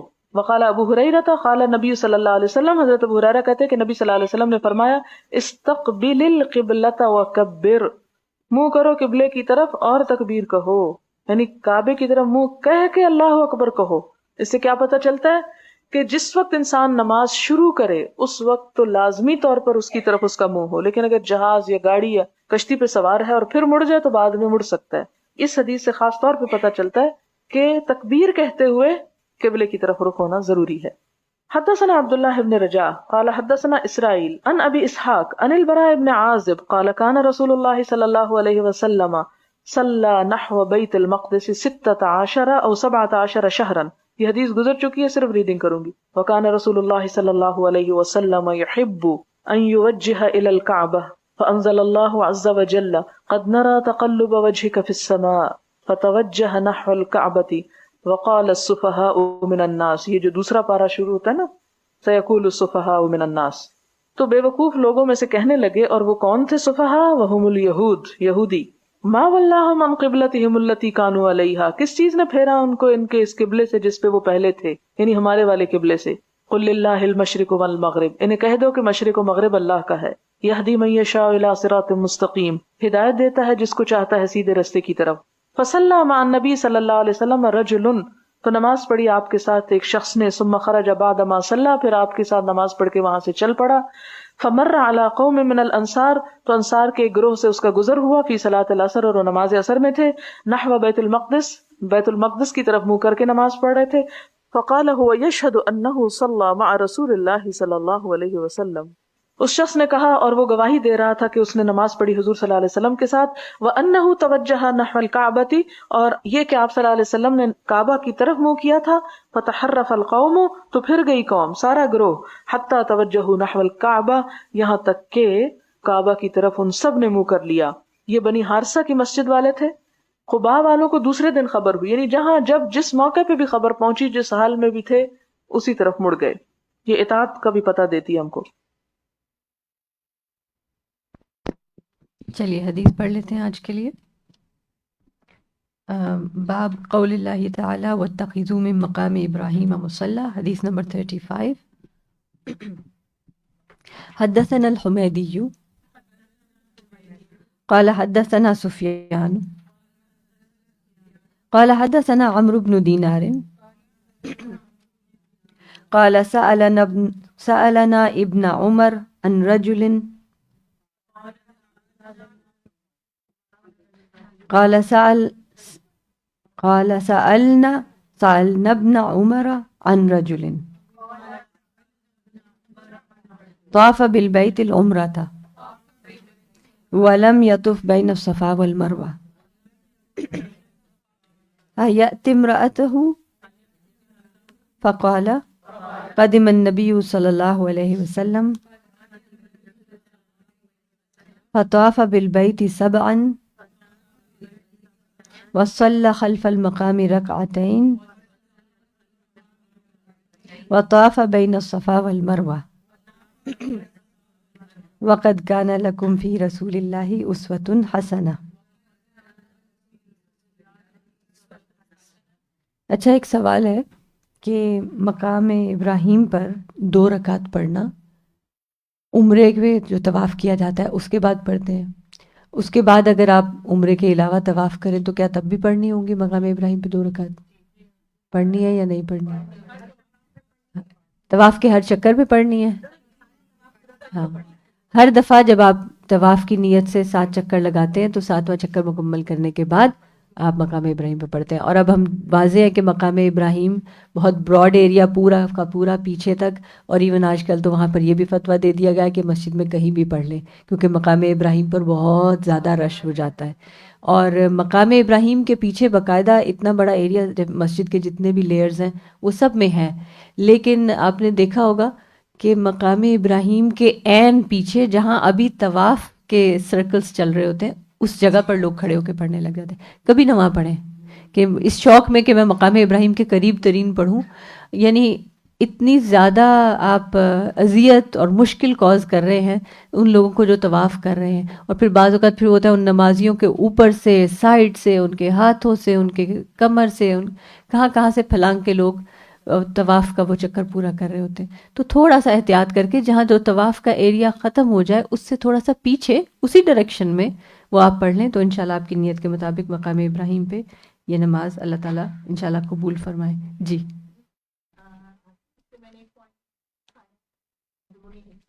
جی انہوں نے ایک دفعہ نماز پڑھی اور ایک دفعہ دعا کری, تو یہ اب جو حتیم ہے اسی کا حصہ ہوتا ہے, جی تو اس میں بڑی مشکل سے راستہ ملتا ہے جانے وہاں کا, جانا بھی اور مشکل ہوتا ہے. نماز پڑھنا بھی بہت مشکل ہوتا ہے. سم ٹائمز بالکل لوگ ملے ہوئے کھڑی ہوتی ہیں عورتیں, اور وہ یہی تو ہوتا ہے پھر کہ ایک اگر دوسرے آپ پہ کرتے دعا ہیں. بھی کر کے نکل جائیں تو اٹس اوکے, الحمد جی جی بالکل الحمدللہ. یہ کیونکہ یہاں پہ نبی صلی اللہ علیہ وسلم کا عمل خانہ کعبہ کے اندر جا کے تھا, اور ہم سب جانتے ہیں کہ حتیم کا ایریا خانہ کعبہ کی اندرونی حصہ ہی کاؤنٹ کیا جاتا ہے. تو آپ نے اچھی توجہ دلائی کہ دونوں چیزیں کی جا سکتی ہیں جو اس وقت ان حالات میں زیادہ مناسب ہو بغیر گناہ گار ہوئے, کیونکہ وہ ایک دوسرے کے اوپر لٹرلی میں نے وہاں پہ دیکھا ہے ایک دوسرے کے اوپر وہ سجدہ کر رہے ہوتے ہیں, یعنی خدا نخواستہ مرد اور عورتیں بھی سارے پڑھ رہے ہوتے ہیں, تو عورت سجدہ کر رہی ہے تو کوئی کسی اور مرد کے ہاتھ پہ اس کا سجدہ جا رہا ہے, لیکن وہ سمجھتے ہیں کہ یہاں پڑھنا تو نہیں, کھڑے ہو کے چاروں کونوں والی بات کہ اگر آپ دونوں طرف فیس کر کے دعائیں کر لیں تو انشاءاللہ اللہ تعالیٰ قبول کرے. جی بالکل.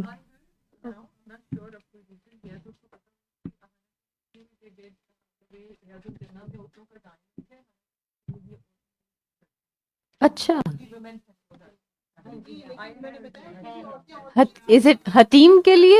حتیم کے لیے اچھا, حتیم کے لیے بھی عورتوں کے لیے وقت مقرر کر دیا.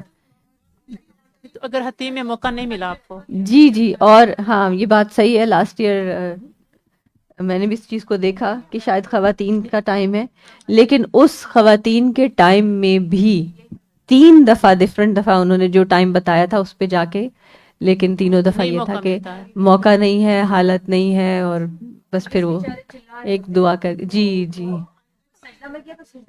بس اللہ تعالیٰ ہم سب کو عبادت کا شوق بھی دے اور عبادت کرنے کا سنت طریقہ اپنانے کی توفیق دے, اور پھر یہ کہ وہاں جا کے گناہ گار ہوئے بغیر, یہ جو اہم چیز ہے نا کہ نامحرموں کے ساتھ دھکا اور یہ سب کر آ کے اور پھر آپ یہ کریں, تو یہ نہیں کرنا چاہیے. اللہ تعالیٰ مطابق. جی سسٹر حمیرہ کچھ کہنا چاہ رہی ہیں, لے لیتے ہیں, ٹائم تو کلاس کا آپ کے اوپر ہو گیا.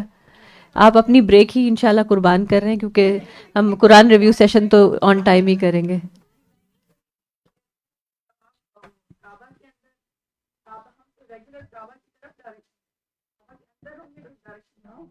وہی تو بھی بات ہوئی ہے کہ نہیں چاروں کونوں کی طرف بات ہوئی, حدیث میں دعا مانگی, اور نبی صلی اللہ علیہ وسلم جب داخل ہوئے تو ستون تھے اور ستون کے سائڈ پر نبی صلی اللہ علیہ وسلم نے نماز پڑھی, اور اس کے تو اب ویژولز بھی آتے ہیں, انشاءاللہ آپ کو ہوگا تو آپ کو کلاس میں دکھا دیں گے. جی سبحانک اللہم و بحمدک اشہد ان لا الہ الا انت استغفرک و اتوب الیک. السلام علیکم و رحمۃ اللہ وبرکاتہ.